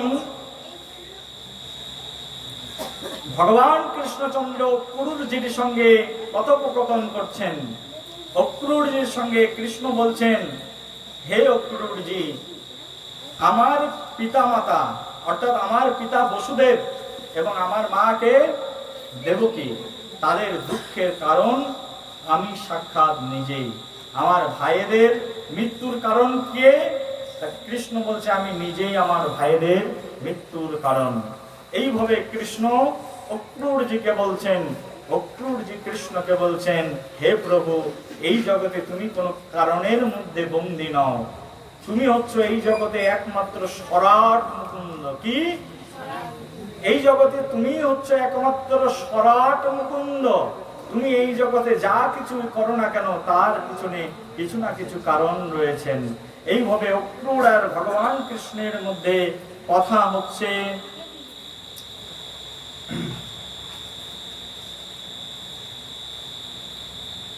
কথা হতে হতে তখন তাদের নিজেদের মধ্যে কথোপকথন যখন শেষ হলো, শেষ হওয়ার পরে তখন অক্রূরজি পিতা নন্দ মহারাজ এবং মাতা যশোদার সঙ্গে সাক্ষাৎকার করলেন। আর অক্রূরজি তখন এইবার একটা কথা নিবেদন করেছেন। কাকে? কৃষ্ণের পিতা নন্দ মহারাজ এবং যশোদার সম্মুখে তখন একটি নিবেদন রেখেছেন অক্রূরজি। সেই নিবেদন কি? অক্রূরজি তখন তিনি বললেন, সেই নন্দ মহারাজ এবং মাতা যশোদাকে লক্ষ্য করে বললেন যে কংস সংবাদ প্রেরণ করেছেন। কে সংবাদ প্রেরণ করেছেন? কংস সংবাদ প্রেরণ করেছেন কৃষ্ণ বলরামকে মথুরাতে যেতে হবে এবং আপনাদের যা যা ভেট বাকি রয়েছে, উপকরণ বাকি রয়েছে, রাজাকে যে খাজনা দিতে হয়, যে সকল খাজনা বাকি রয়েছে তা সঙ্গে করে আপনাদেরকে নিয়ে যেতে হবে। তখন নন্দ মহারাজ, তখন তিনি সরল সোজা সাধারণ মানুষ, তিনি ভাবলেন, এ আর বড় কথা বা কোথায়, আমার কৃষ্ণ বলরামকে তারা যুদ্ধক্ষেত্রে নিমন্ত্রণ করেছে, কৃষ্ণ বলরাম অবশ্যই যাবে, সঙ্গে আমরাও যাব। কোথায়? মথুরাতে। কে বললেন এ কথা? তখন নন্দ মহারাজ বললেন।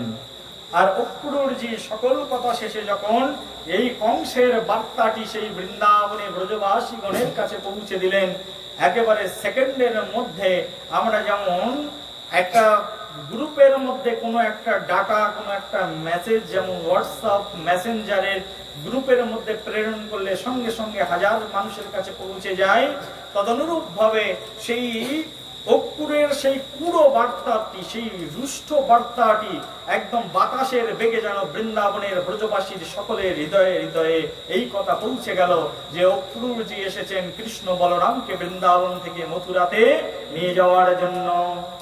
আর এই কথা যখন সেই ব্রজবাসীগণ শুনলেন যে ভগবান কৃষ্ণচন্দ্রকে নিয়ে যাওয়ার জন্য এসেছেন, কে এসেছেন? অক্রূরজি। তখন সেই ব্রজবাসীগণের সেই হৃদয় যেন একেবারে স্তব্ধ হয়ে যেতে থাকলো। শাস্ত্র বলছেন, কশ্চিৎ ততো কৃত রিত্তায় উপশাসন সম্মুখশ্রিয় সহৃদ্য কুলবলায় কেশগ্রোশ্চকাশ্চ কচ্চনঃ। ব্রজবাসীগণ যখন শুনলেন ভগবান কৃষ্ণ এবং বলরামকে নিয়ে যাওয়ার জন্য অক্রূরজি এসেছেন মথুরা থেকে, ব্রজবাসীগণের শ্বাস রুদ্ধ হয়ে গেল। কি হয়ে গেল? যেন শ্বাস রুদ্ধ হয়ে গেল যে কৃষ্ণ বলরাম আমাদের ছেড়ে বৃন্দাবন থেকে চলে যাবেন। ব্রজবাসীগণের হৃদয়ে যেন দুঃখের শেল এসে বিদ্ধ হলো। কি এসে বিদ্ধ হলো? দুঃখের শেল যেন সেই ব্রজবাসীগণের হৃদয়কে বিদীর্ণ করে দিল যে কৃষ্ণ বলরাম আমাদেরকে ছেড়ে চলে যাবেন। তখন গোপীদের যে যে বসন পড়া ছিল, কৃষ্ণের যত গোপীগণ ছিল তাদের যে যে বসন পড়া ছিল, সেই বসনগুলো সব যেন শুষ্ক হয়ে গা থেকে আর্দ্র হয়ে পড়ে যেতে থাকলো, এবং তাদের কেশগুচ্ছ যে বন্ধ ছিল এত গরম হয়ে যেতে থাকলো, তাদের সবকিছু এমন নিস্তেজ হয়ে যেতে থাকলো যেন কেশগুচ্ছ সব আলুলায়িত হয়ে গেল। বাঁধা চুল, চুল বাঁধা থাকে না, বাঁধা চুল খোপা খুলে গেল। কার বিরহ দশায়? কৃষ্ণের বিরহ দশায়। এই শুরু হয়ে গেল বৃন্দাবনে কি? এই বৃন্দাবনে বিরহ শুরু হলো। সাধারণ বিরহ নয়, বৃন্দাবনে তখন ব্রজবাসীগণের হৃদয়ে চরম থেকে চরম বিরহ শুরু হয়ে গেল। বলো কি শুরু হলো? কেমন বিরহ? চরম বিরহ শুরু হলো। বিরহের কারণ কি? তো বিরহের কারণ হচ্ছে সেই ভগবান কৃষ্ণ, যিনি ব্রজবাসীগণের প্রাণের চেয়ে প্রাণাধিক প্রিয়, তিনি বৃন্দাবন ছেড়ে চলে যাবেন। বৃন্দাবন ছেড়ে কৃষ্ণ চলে যাবেন এ কথা শুনতেই মা যশোদা আছাড় খেয়ে পড়লেন। কি খেয়ে পড়লেন? মা যশোদা আছাড় খেয়ে পড়েছেন। কে চলে যাবেন বলে? ভগবান শ্রী হরি কৃষ্ণ শ্যাম সুন্দর চলে যাবেন। একথা কেউ সহ্য করতে পারে? যাকে কেন্দ্র করে বৃন্দাবনের প্রত্যেকটি মানুষের আহার, যাকে কেন্দ্র করে বৃন্দাবনের প্রত্যেকটি মানুষের বিহার, যাকে কেন্দ্র করে ব্রজবাসীগণ শ্বাস প্রশ্বাস নিচ্ছেন, তিনি যদি চলে যান তাহলে কি হবে? এখন মনে করুন, বৃক্ষ আমাদের কি প্রদান করে? অক্সিজেন প্রদান করে। আমাদের জীবনের সবচেয়ে অত্যাবশ্যকীয় উপাদান যেটি, সেই অক্সিজেন বৃক্ষ আমাদেরকে প্রদান করে। সরকার ঘোষণা করলো ভারতবর্ষের যত বৃক্ষ আছে সবগুলো বৃক্ষকে হত্যা করা হবে, কোনো বৃক্ষ রাখা হবে না। সাধারণ মানুষ বাঁচতে পারবে? বৃক্ষের ছায়া ছাড়া, বৃক্ষের অক্সিজেন ছাড়া বাঁচতে পারবে কি? তো ব্রজবাসীগণের প্রত্যেকের অক্সিজেন, শ্বাস প্রশ্বাস, হৃদয়ের স্পন্দন সবকিছুই ছিল কে? সবকিছুই ছিল সেই শ্যামসুন্দর কৃষ্ণ। যখন কৃষ্ণ চলে যাবেন শুনেছেন, ব্রজবাসীগণের সকল অঙ্গ প্রত্যঙ্গ ইনঅ্যাক্টিভ হওয়া শুরু করে দিয়েছে। প্রেম কত উচ্চ স্তরের চিন্তা করুন। এটাকে কি বলে? প্রেম। প্রেম বোঝেন তো? প্রেম কে কে বোঝেন? হাত তুলুন দেখি। প্রেম, বাবা এই বয়সে তুমি প্রেম বোঝো? 80 বছরের বৃদ্ধ দিদা, উনি বলছেন আমি প্রেম বুঝি। I know love. আমার 87 বছরের দিদা আজকে মাংস দিয়ে ভাত খাচ্ছে, ওই জন্য ছোলা মালাটা নিতে পারলো না। আচ্ছা, দুটোই আছে। হাত তুলুন তো দেখি কে বোঝেন প্রেম। কেউ বোঝেন কি? আরে কেউ হাত তুলছে না কেন?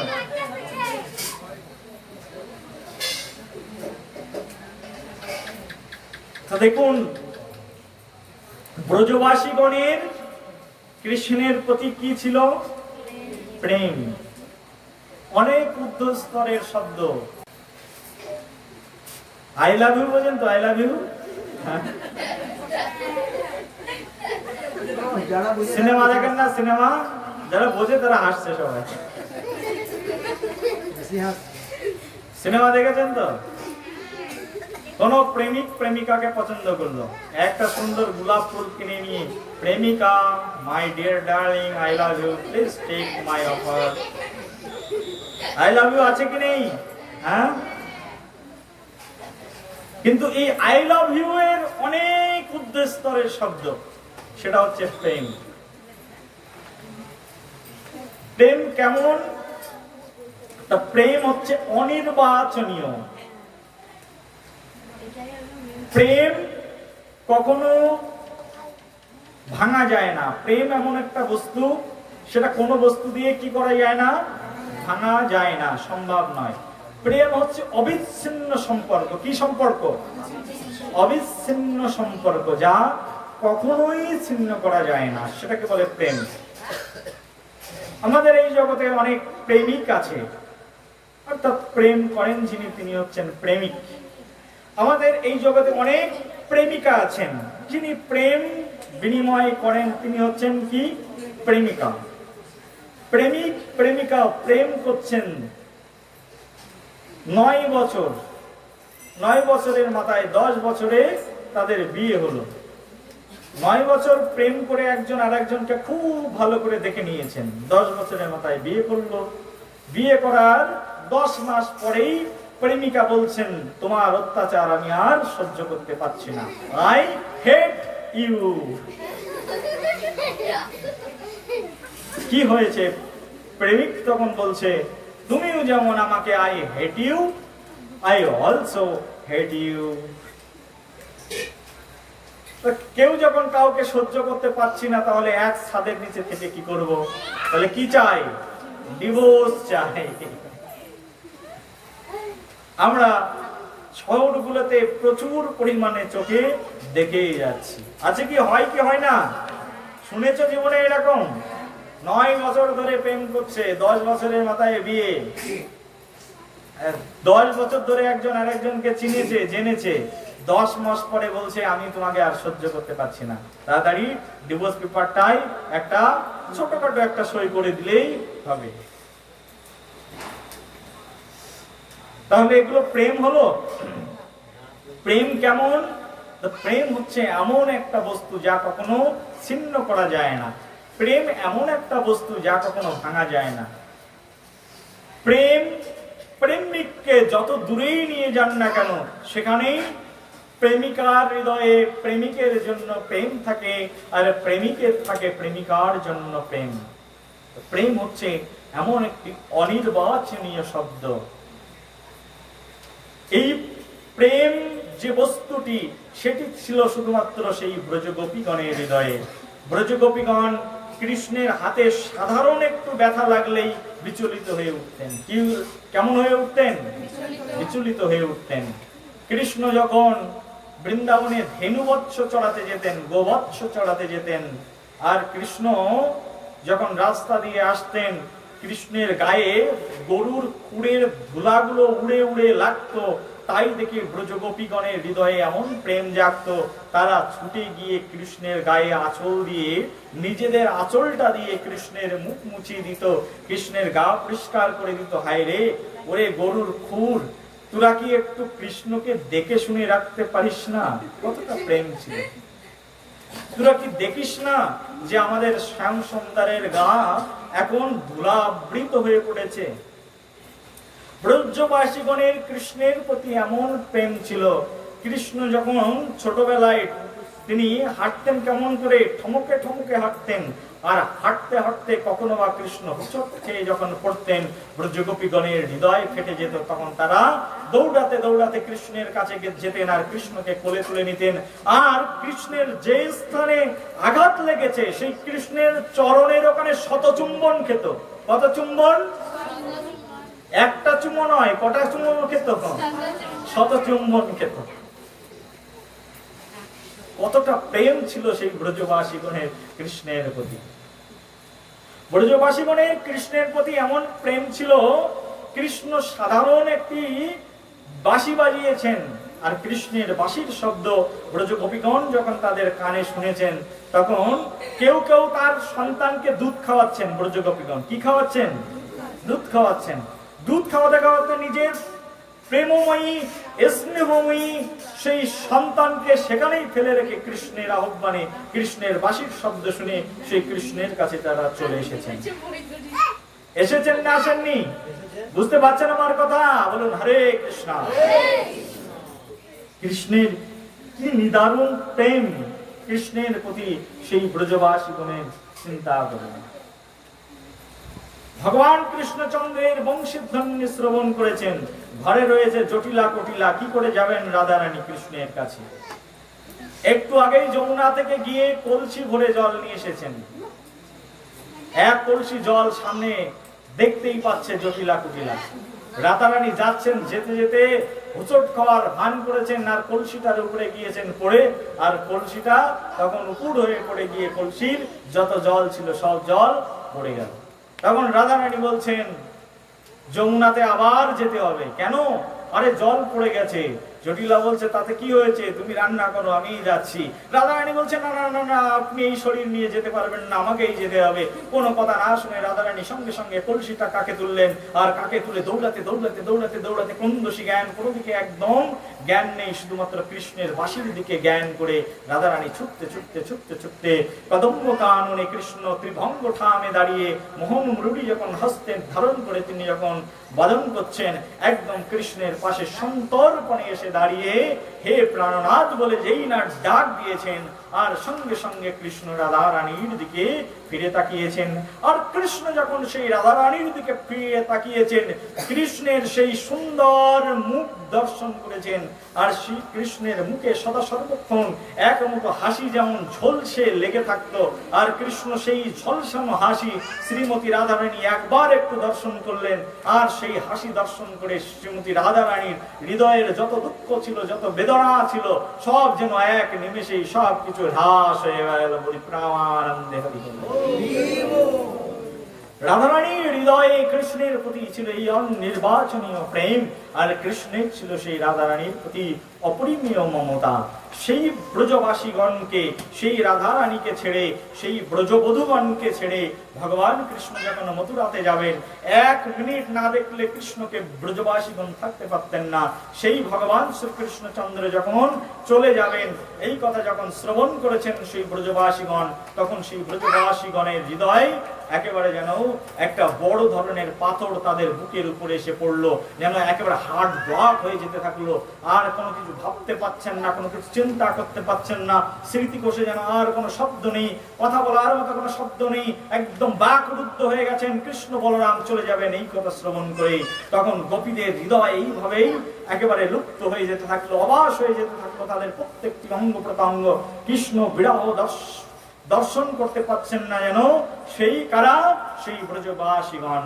তখন সেই ব্রজবাসীগণ একটা শ্লোক উচ্চারণ করেছেন, বিশাল শ্লোক, অক্রূরকে উদ্দেশ্য করে ব্রজবাসীগণ, ব্রজগোপীগণ তখন বলছেন অক্রূর ক্রোস্ত মুক্রূর সকম্ময় নাশ নাশ শক্রদিহলন্তং হরসে বতগ্গবাদ জেন কোদৈশ সকলো সৃষ্টবং তদ্যমাদ্রাক্ষং বয়ং মোদুদীশহ।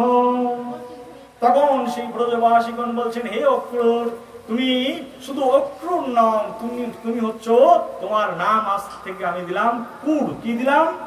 কুড়। কুড় শব্দের অর্থ কি? যার হৃদয়ে কোন ধরনের দয়া মায়া নেই। যে হে অক্রূর, তুমি এতটাই কুড় হতে পারো যে আত্মার সঙ্গে আত্মা মিশে আছে, পাপড়ির সঙ্গে পাপড়ি মিশে আছে। ফুলের বৃন্ত থেকে যখন ফুলকে আলাদা করা হয়, তখন ওই বৃন্তের না কোনো মূল্য থাকে, ওই ফুলের পাপড়িগুলোর না কোনো মূল্য থাকে। হে কুড়, তুমি এতটাই পাপিষ্ঠ, এতটাই নির্দয় যে ফুলের বৃন্ত থেকে ফুলের পাপড়িগুলো এক এক করে ছাড়িয়ে রেখে শুধু বৃন্তটাকেই তোমরা নিয়ে চলে যাচ্ছ। কে বলছেন? সব ব্রজবাসীগণ সেই অক্রূরকে উদ্দেশ্য করে এই কথা বলছেন যে কৃষ্ণ বিহনে আমরা কি করে থাকবো, তুমি একবার সেটা চিন্তা করলে না, একবার ভাবলে না? যাকে দর্শন না করলে আমরা থাকতে পারি না, যার স্পর্শ না পেলে, যার মুখের মধুর বচন না শুনলে আমরা থাকতে পারি না, সেই প্রাণনাথকে তুমি আমাদের থেকে বিচ্ছিন্ন করে নিয়ে যাচ্ছ। তোমার হৃদয়ে কি সাধারণতম এইটুকু প্রেম, এইটুকু দয়াও তোমার হৃদয়ে কি নেই? অক্রূরজিকে তখন সেই ব্রজবাসীগণ এইভাবে বিলাপ করতে শুরু করেছেন।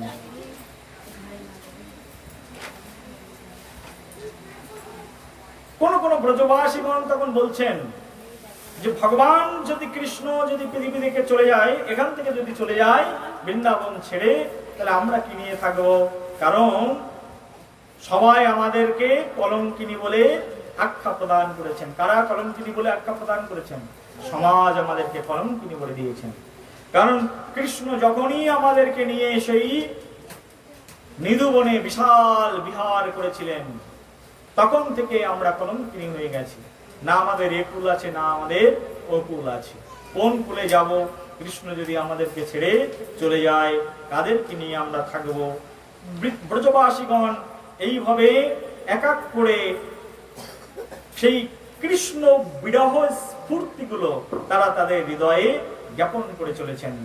একজন তো বলেই দিচ্ছেন, শোকং প্রভাত রজনীয় মাশীষ সত্তাভিভুব পীযুষিতং ধ্রুবং যশং প্রবিষ্টস্য মুখং ব্রজ সম্পদে প্রত্তো সন্ত পঙ্গো কলিতস্মিত সেবমাহ। এক গোপী তো বলছেন,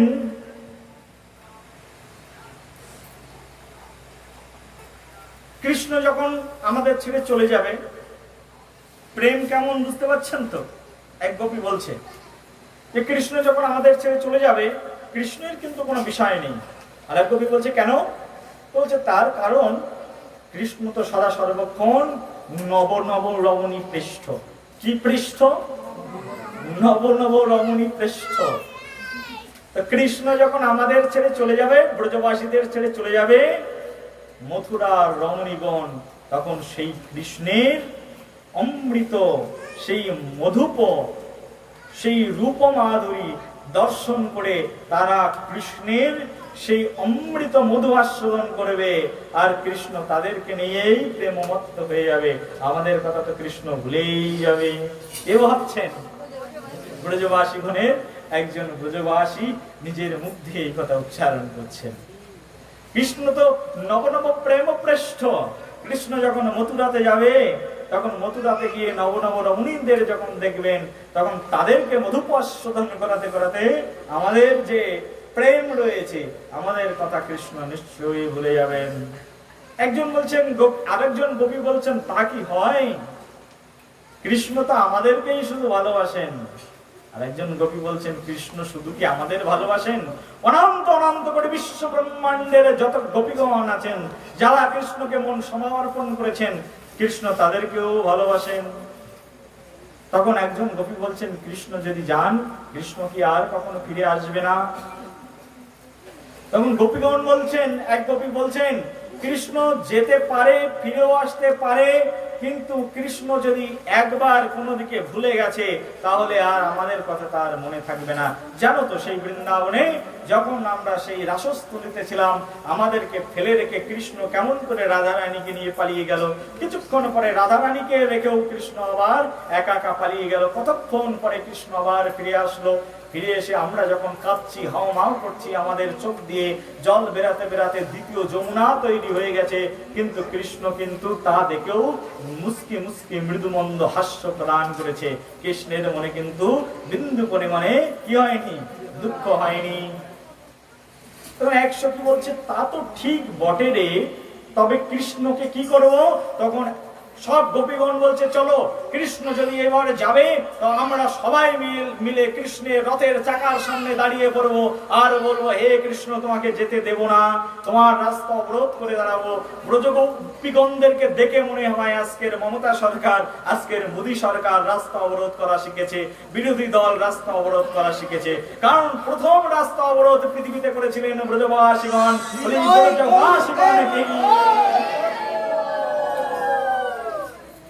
সব ব্রজবাসীগণ তখন বলছেন, কৃষ্ণ যদি যখন উঠবে, কোথায় উঠবে? যেই না রথের উপরে উঠবে,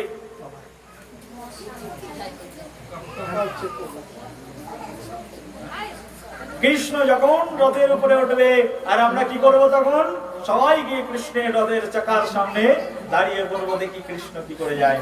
তখন এক গোপী বলছে, মাথাটা গেল, এমনিতেই আমরা কলঙ্কিনী, আবার কৃষ্ণকে বাধা দেওয়ার জন্য যখন আমরা রথের সামনে যাব, তখন আমাদেরকে তো আর কেউ সমাজে গ্রহণ করবে না। কৃষ্ণ তো যাবেন, তো যাবেন।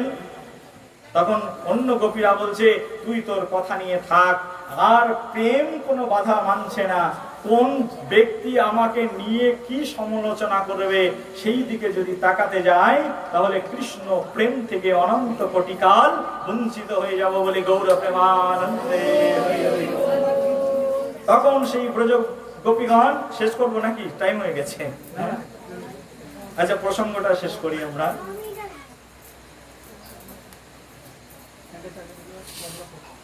তখন সেই ব্রজ গোপীগণ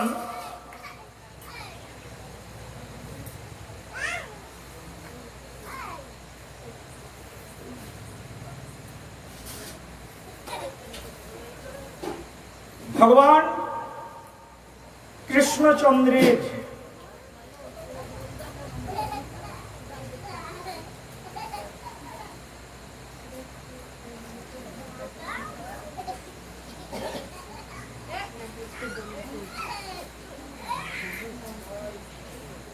কৃষ্ণচন্দ্র ভগবান যে চলে যাবেন, সেই বিরহ সহ্য করতে না পেরে ব্রজ গোপীগণ তখন এই ধরনের প্রলাপ করছেন আর বলছেন আমরা রাস্তা অবরোধ করব। তার মধ্যে 100 গোপীদের প্রলাপগুলো শুনুন, এগুলো হৃদয়ের প্রেম বাড়ে। গোপীদের কৃষ্ণের প্রতি কি প্রলাপ! এক গোপী বলছেন, একজন বিশ্বনাথ চক্রবর্তী ঠাকুর বর্ণনা করেছেন, আমাদের একজন আচার্য, উনি লিখেছেন ভাগবতের শ্লোকের প্রসঙ্গ দিয়ে বলছেন, নিবয়াময় সমুপেত মাধবং কিং নেহ করিষ্যিনো কুলো বৃদ্ধ বান্ধবাম কুন্দ সঙ্গ নিম্ন ধৈর্য সাধুস্তদাজ দেবনো বিধ্বংসী সতী দীন চেতসাম। তখন সেই ব্রজগোপীগণের বিলাপ বিশ্বনাথ চক্রবর্তী ঠাকুর তিনি বলছেন যে ব্রজগোপীদের মধ্যে একজন বলছেন যে কৃষ্ণ, আমরা চল কৃষ্ণের সামনে যাব আর রাস্তা অবরোধ করে কৃষ্ণকে বলবো, কৃষ্ণ তুমি যদি আমাদের ছেড়ে চলে যাও তাহলে বৃন্দাবনে যত নারীগণ রয়েছে তাদের হত্যার কর্মফল তোমাকে গ্রহণ করতে হবে, কারণ তুমি চলে গেলে আমরা সবাই কি হব, মৃত্যুবরণ করব। তো আমরা যদি মৃত্যুবরণ করি, আমাদের মৃত্যুর যে কর্মফল কে বহন করবে, সেটা তোমাকেই বহন করতে হবে। এইভাবে কৃষ্ণকে আমরা ভয় দেখাবো। সত্যি তো তাই, কৃষ্ণ যদি চলে যায় আমরা তো সবাই মৃত হয়ে যাব। তো আমরা মৃত হয়ে গেলে আমাদের এই মারার যে ফল, এই ফল কাকে ভোগ করতে হবে না, সেটি ভগবানকেই ভোগ করতে হবে। তারপরে একজন ব্রজগোপী বলছেন,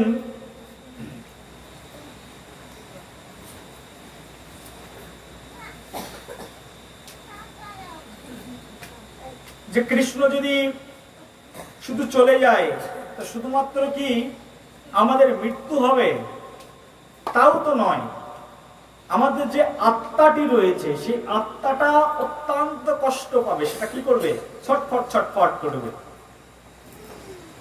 মৃত্যু বরণ করা সেটা তো খুব সাধারণ কথা, মৃত্যু বরণ করলাম হয়ে গেল, কিন্তু কষ্টে যখন আত্মা ছটফট করতে থাকবে সেই বেদনা কিন্তু কৃষ্ণকে অবশ্যই ভোগ করতে হবে। কে বলছেন এ কথা?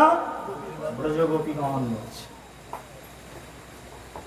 আর ব্রজগোপীগণের সেই সকল কথা ভগবানকে সবগুলোই কি করতে হয়েছে, গ্রহণ করতে হয়েছে। যখন কৃষ্ণ সত্যি সত্যি বৃন্দাবন ছেড়ে চলে গেলেন, চলে যাওয়ার পরে কি হলো, ওই যে ব্রজবাসীগণ ছটফট করেছিলেন, কার বিরহে ছটফট করেছিলেন? ভগবান কৃষ্ণের বিরহে। আর ওই কৃষ্ণই পরবর্তী যুগে, কোন যুগে না, এই কলিযুগে, সেই কৃষ্ণই কলিযুগে শ্রী চৈতন্য মহাপ্রভু হয়ে জন্মগ্রহণ করেছিলেন। কি হয়ে জন্মগ্রহণ করেছিলেন? আর তিনি যখন শ্রী চৈতন্য মহাপ্রভু হয়ে জন্মগ্রহণ করেছিলেন, সেই পতিত পাবন শ্রী চৈতন্য মহাপ্রভু রূপে যখন ভগবান এসেছিলেন, তখন ভগবান শ্রী চৈতন্য মহাপ্রভু কৃষ্ণ প্রেমে ছটফট ছটফট করতেন, এক জায়গায় থাকতে পারতেন না, ধুলায় গড়াগড়ি করতেন। মন্দিরের 22টা সিঁড়ি টপকে তিনি চলে আসতেন, গড়াতে গড়াতে গড়াতে গড়াতে সেই পুরীর মন্দিরের একদম নিচের সিঁড়িতে চলে আসতেন। শ্রী চৈতন্য মহাপ্রভু এত প্রেম ছিল কৃষ্ণের প্রতি, তিনি ওই ব্রজবাসীগণের যত আক্ষেপ, সব আক্ষেপগুলো কি করেছিলেন, তিনি গ্রহণ করেছিলেন। কোন যুগে গ্রহণ করেছেন? কলি যুগে এসে শ্রী চৈতন্য মহাপ্রভু সেই ব্রজবাসীগণের প্রত্যেকটি আক্ষেপকে কি করেছেন, তিনি গ্রহণ করে নিয়েছেন। তো ভগবান কৃষ্ণচন্দ্র যখন সেই বৃন্দাবন ছেড়ে চলে যাবেন, আমরা দীর্ঘায়িত করব না, তো ভগবান কৃষ্ণচন্দ্র যখন সেই বৃন্দাবন ছেড়ে চলে যাবেন, তখন সব ব্রজবাসীগণ গিয়ে সেই ভগবান কৃষ্ণচন্দ্রের সামনে একটুখানি অবরোধ করলেন, কিন্তু কোনো অবরোধ যেন কৃষ্ণকে আজ বাধা দিতে পারলেন না। মনে হচ্ছে যেন কৃষ্ণের সব বৃন্দাবনের লীলা সংবরণ করে কৃষ্ণ কোথায় যাচ্ছেন না, কৃষ্ণ মথুরাতে যাচ্ছেন। ভগবান কৃষ্ণচন্দ্র যখন মথুরাতে যাচ্ছেন, এখন আমরা কোথায় আছি বলুন তো? এক্সপ্রেস ট্রেনে, ভালো করে শুনুন। ভগবান কৃষ্ণ যখন মথুরাতে যাচ্ছেন, মথুরাতে যাওয়ার সময় তখন সব ব্রজবাসীগণ সেখানে এসে দাঁড়িয়ে পড়েছেন, আর ব্রজবাসীগণ সবাই দাঁড়িয়ে দেখছেন ভগবান কৃষ্ণচন্দ্র চলে যাচ্ছেন। কৃষ্ণচন্দ্র রথের উপরে উঠলো, কৃষ্ণের সেই গমন সবাই মিলে দর্শন করলেন। ব্রজবাসীগণের চোখ দিয়ে টপ টপ করে জল পড়ছে, কারো হৃদয় ফেটে যাচ্ছে, হাহাকার করছে। কেউ সেই বৃন্দাবনের ব্রজ ধুলির মাঝখানে এসে আচার খাচ্ছে, আচার খেয়ে পড়ছে, কেউ মাথা কুটছে, কারুর বা রক্ত বেরাচ্ছে। সব ব্রজবতীগণ, আজকে যেসব বৃদ্ধ মহিলারা সবাই কৃষ্ণকে বলতেন, কৃষ্ণ তুমি কলঙ্কিত, তুমি আমাদের বৌমাদেরকে নিয়ে তাদের সম্ভ্রম হানি করেছো, তারাও পর্যন্ত আজকে কৃষ্ণের জন্য ক্রন্দন করছে। আজকে যেন তাদের সকলের প্রাণ বায়ু একেবারে সেখান থেকে শুষে নিয়ে অক্রূরজি তার রথের উপরে উঠে চলে যাচ্ছেন। অক্রূরজি কৃষ্ণ বলরাম দুইজনকে রথের উপরে উঠালেন। কৃষ্ণ বলরাম যখন রথের উপরে উঠালো, তখন ওদিকে নন্দ মহারাজ তিনি ঘৃত দধি দুগ্ধ সবকিছু পাশরা সাজিয়ে সব বৃন্দাবনের পুরুষদেরকে নিয়ে, তখন সব পুৎপোষ নিয়ে অর্থাৎ সকল কর নিয়ে কোথায় যাচ্ছেন, তখন সবাই মিলে যাচ্ছেন। রথ শকটের উপরে উঠেছেন, গরুর গাড়িতে উঠেছেন, আর সেই গরুর গাড়িতে উঠে সবাই যাচ্ছেন মথুরাতে। কৃষ্ণ যাচ্ছেন, আর কৃষ্ণের সঙ্গে কে যাচ্ছেন? কৃষ্ণের পিতা নন্দ মহারাজ যাচ্ছেন। নন্দ মহারাজের সঙ্গে নন্দ মহারাজের যত অনুগামীগণ ছিল সবাই মিলে আজকে শকট সাজিয়ে, গরুর গাড়ি সাজিয়ে সবাই মিলে মথুরাতে যাচ্ছেন। কিন্তু কৃষ্ণ গরুর গাড়িতে যাচ্ছেন না। কৃষ্ণ যেহেতু রাজা, আজকে যেন কৃষ্ণ রাজ বেশ ধারণ করে তখন তিনি সেই রথের উপরে উঠেছেন। আর রথের উপরে উঠে অক্রূরের রথে কৃষ্ণ বলরাম উঠেছেন, আর অক্রূরের রথে কৃষ্ণ বলরাম উঠে সেই রথের মধ্যেই যেন তারা দুইজন মিলে যেতে শুরু করেছেন। এইভাবে যেতে যেতে যেতে যেতে হঠাৎ করে যমুনার দিকে চলে গেলেন। আর যমুনার পাশ দিয়ে যখন সেই অক্রূরের রথ যাচ্ছে, কৃষ্ণের বারবার মনে পড়ছে সেই যমুনার কথা। এখানে শ্রীমতী রাধারানী, এখানে ললিতা সখী, এখানে বিশাখা সখী, সকল সখী বৃন্দের সঙ্গে কত ক্রীড়া, কত নৃত্য অভিনয়, কত নৃত্য কেলি। আর সেই বৃন্দাবনগুলোকে দর্শন করছেন। বৃন্দাবনের দ্বাদশ বন রয়েছে, সেই 12টি বনের দিকে যখন কৃষ্ণ ভগবান তাকাচ্ছেন, কৃষ্ণ ভগবান দেখছেন, আর সেই বৃন্দাবনে সেই ব্রজগোপী সখাগণের কথা বারবার যেন তার মনে পড়ছে। এইভাবে আস্তে আস্তে কেশিঘাট ক্রস, আর কেশিঘাটের পাশে যখন এসেছেন সেই কেশিদান ও ভান্তা, কত কথা কৃষ্ণের আজ মনে পড়ে যাচ্ছে। যমুনার দিকে যেতে যেতে ভগবান কৃষ্ণচন্দ্রের তখন মনে হলো যে এই যমুনা ছেড়ে চলে যাচ্ছি, জানি না আবার এই যমুনাতে কবে আসবো। তখন ভগবান কৃষ্ণচন্দ্র সেই অক্রূরকে বলছেন, এই অক্রূরজি, তুমি কৃপা করে একটু রথটিকে থামাও, আমি একটু সেই যমুনাতে স্নান করতে চাই। ভগবান কৃষ্ণ বলরাম দুইজন মিলে তখন সেই অক্রূরের রথ থেকে নামলেন, আর অক্রূরের রথ থেকে নেমে তখন তারা স্নান করবার জন্য যমুনাতে প্রবেশ করলেন। অক্রূরজি ভাবলেন, এই গাছের নিচে রথটা রেখেছি, এখন আমিও একটু স্নান করে আসি। আর অক্রূরজি তখন সেই বৃন্দাবনের যমুনার জলে স্নান করতে গেলেন। আর যমুনার জলে যখন স্নান করতে গেলেন অক্রূরজি তখন স্নান করতে যাওয়ার সময় কৃষ্ণ বলরামকে বলছেন, তোমরা দুইজন তো স্নান করে ফিরে এসেছো, এখন রথের উপরে বসো, আমি এখন স্নান করতে যাই। এই গাছের ছায়ায়, সুন্দর ছায়ায় তোমরা বসে থাকো, আমি এখন একটু স্নান করে খুব তাড়াতাড়ি ফিরে আসবো। তখন অক্রূরজিকে কৃষ্ণ ভগবান বলছেন, ঠিক আছে অক্রূরজি, আপনি যান স্নান করতে। অক্রূরজি তখন বৃন্দাবন আশীর্বাদ প্রদান করতে চায়, আমার এই আশীর্বাদ গ্রহণ করো। ভগবান কৃষ্ণচন্দ্র তখন অক্রূরজিকে আশীর্বাদ প্রদান করলেন। অক্রূরজিকে বললেন, কৃষ্ণচন্দ্র ভগবান, জন্ম জন্মান্তরে তুমি কৃষ্ণ দাস হয়ে কৃষ্ণের সেবার অধিকার লাভ করবে বলে নিতাই গৌর প্রেমানন্দে। অক্রূরজি মহারাজ তখন ভগবান কৃষ্ণচন্দ্রের আশীর্বাদ গ্রহণ করলেন। অক্রূরজি মহারাজ জলের মধ্যে থেকে উঠলেন, জলের মধ্যে থেকে উঠে তখন আবার রথের উপরে গেলেন। রথের উপরে গিয়ে দেখলেন সেই কৃষ্ণ বলরাম সেখানেই বসে আছেন। অক্রূরজি ভাবছেন কার বন্দনা করে আসলাম, আর এখানে কে বসে আছে। অক্রূর বিভ্রান্ত হয়ে পড়লেন।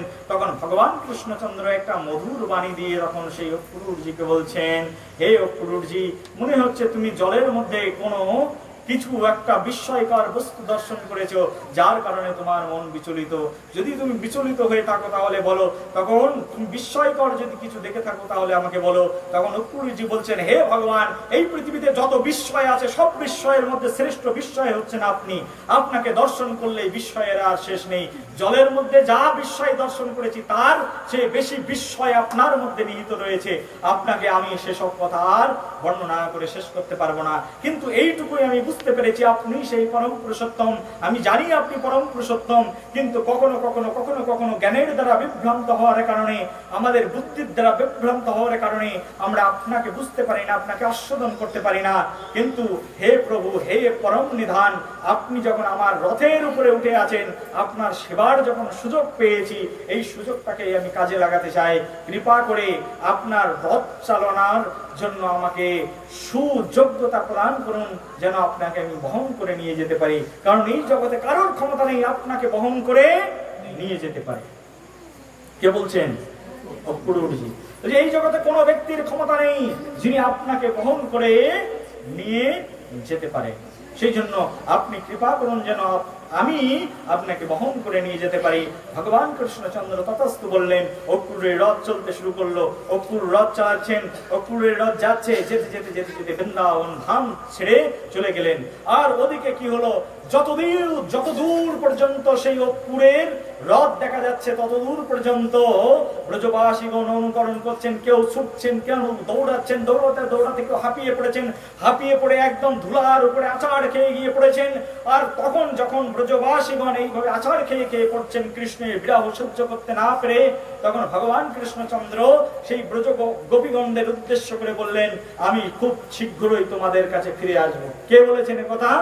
ভগবান কৃষ্ণচন্দ্র বললেন, খুব শীঘ্রই আমি তোমাদের কাছে ফিরে আসবো। কত তারিখে, কোন দিনে, কবে ফিরে আসবো এসব কথা কিন্তু কৃষ্ণ বলেননি। কৃষ্ণ কি বললেন? অতি শীঘ্রই আমি তোমাদের কাছে ফিরে আসবো।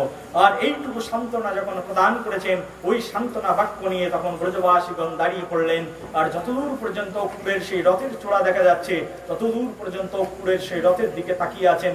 আর তাকিয়ে থেকে সেই ভগবান কৃষ্ণচন্দ্রকে দেখছেন যে আমাদের শ্যাম সুন্দর, আমাদের প্রাণ আমাদেরকে ছেড়ে চলে যাচ্ছে। দেখবেন আগের যুগে এরকম অনেক মানুষ ছিল যাদের ভিতরে প্রেম ছিল। যদি বাবার বাড়ির কোনো আত্মীয় কোনো মেয়ের ঘরে যেত তাকে দর্শন করতে, বাবা যদি মেয়ের ঘর থেকে চলে যেত, তাহলে মেয়ে কাঁদতে কাঁদতে এসে দাঁড়িয়ে থাকতো।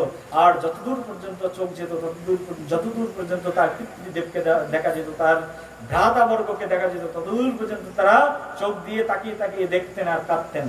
সেই প্রেম কিন্তু এখনকার যুগের মানুষের নেই। কিসের জন্য নেই? না, মোবাইল ফোন ওঠার কারণে সেই প্রেম একেবারে নষ্ট হয়ে গেছে। সকালে মেয়ে ফোন করছে বাবার কাছে, বাবা কি খেয়েছো? বাবা ফোন করছে মেয়েকে, তুমি কি খেয়েছো?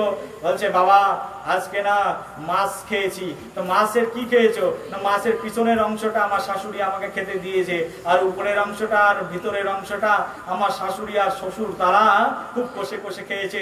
তখন বাবা তখন মেয়েকে বলছে ফোনের মধ্যে, কি রে, আমার মেয়েকে আমি এত কষ্ট করে এত ঘি ছানা মাখন খাইয়ে, দামি দামি মাছ খাইয়ে, দামি দামি মাংস খাইয়ে মানুষ করলাম, আর আমার মেয়ে যখন শ্বশুর বাড়ি গেছে আজকে তার মাছের পেটিটাও খেতে দিচ্ছে না।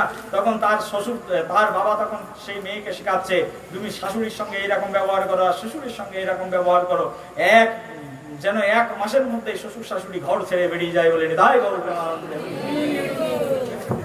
কিন্তু আগের যুগ ছিল এরকম যে বাবার সঙ্গে মেয়ের দেখা হতো হয়তো 2 বছর পরে, 3 বছর পরে, হয়তো বা জামাই ষষ্ঠীর দিনে একদিন হয়তো দেখা হতো, আর অনেকের বা তাও হতো না।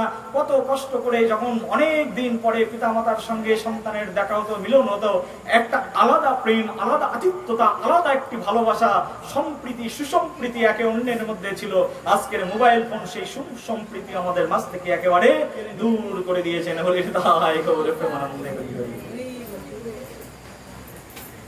আর সেই প্রাণাদিকে প্রিয় কৃষ্ণচন্দ্র ভগবান যখন চলে যাচ্ছেন, না মোবাইল ফোন আছে, না হোয়াটসঅ্যাপ আছে, না ফেসবুক আছে, না টুইটার আছে, না ভিডিও কলের কোনো প্রসেস আছে। কৃষ্ণ মথুরাতে চলে যাচ্ছে, বৃন্দাবনে ব্রজবাসীগণ কি করে কৃষ্ণের সঙ্গে কন্ট্যাক্ট করবে?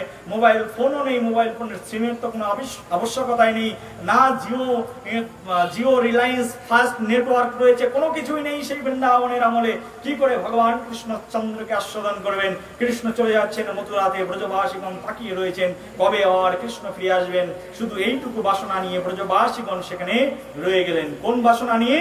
কৃষ্ণ আবার আমাদের মাঝখানে ফিরে আসবেন, এইটুকু বাসনা নিয়ে ব্রজবাসীগণ সেখানেই থেকে গেলেন। আর ভগবান কৃষ্ণচন্দ্র সেই মথুরার দিকে রওনা হয়ে গেলেন।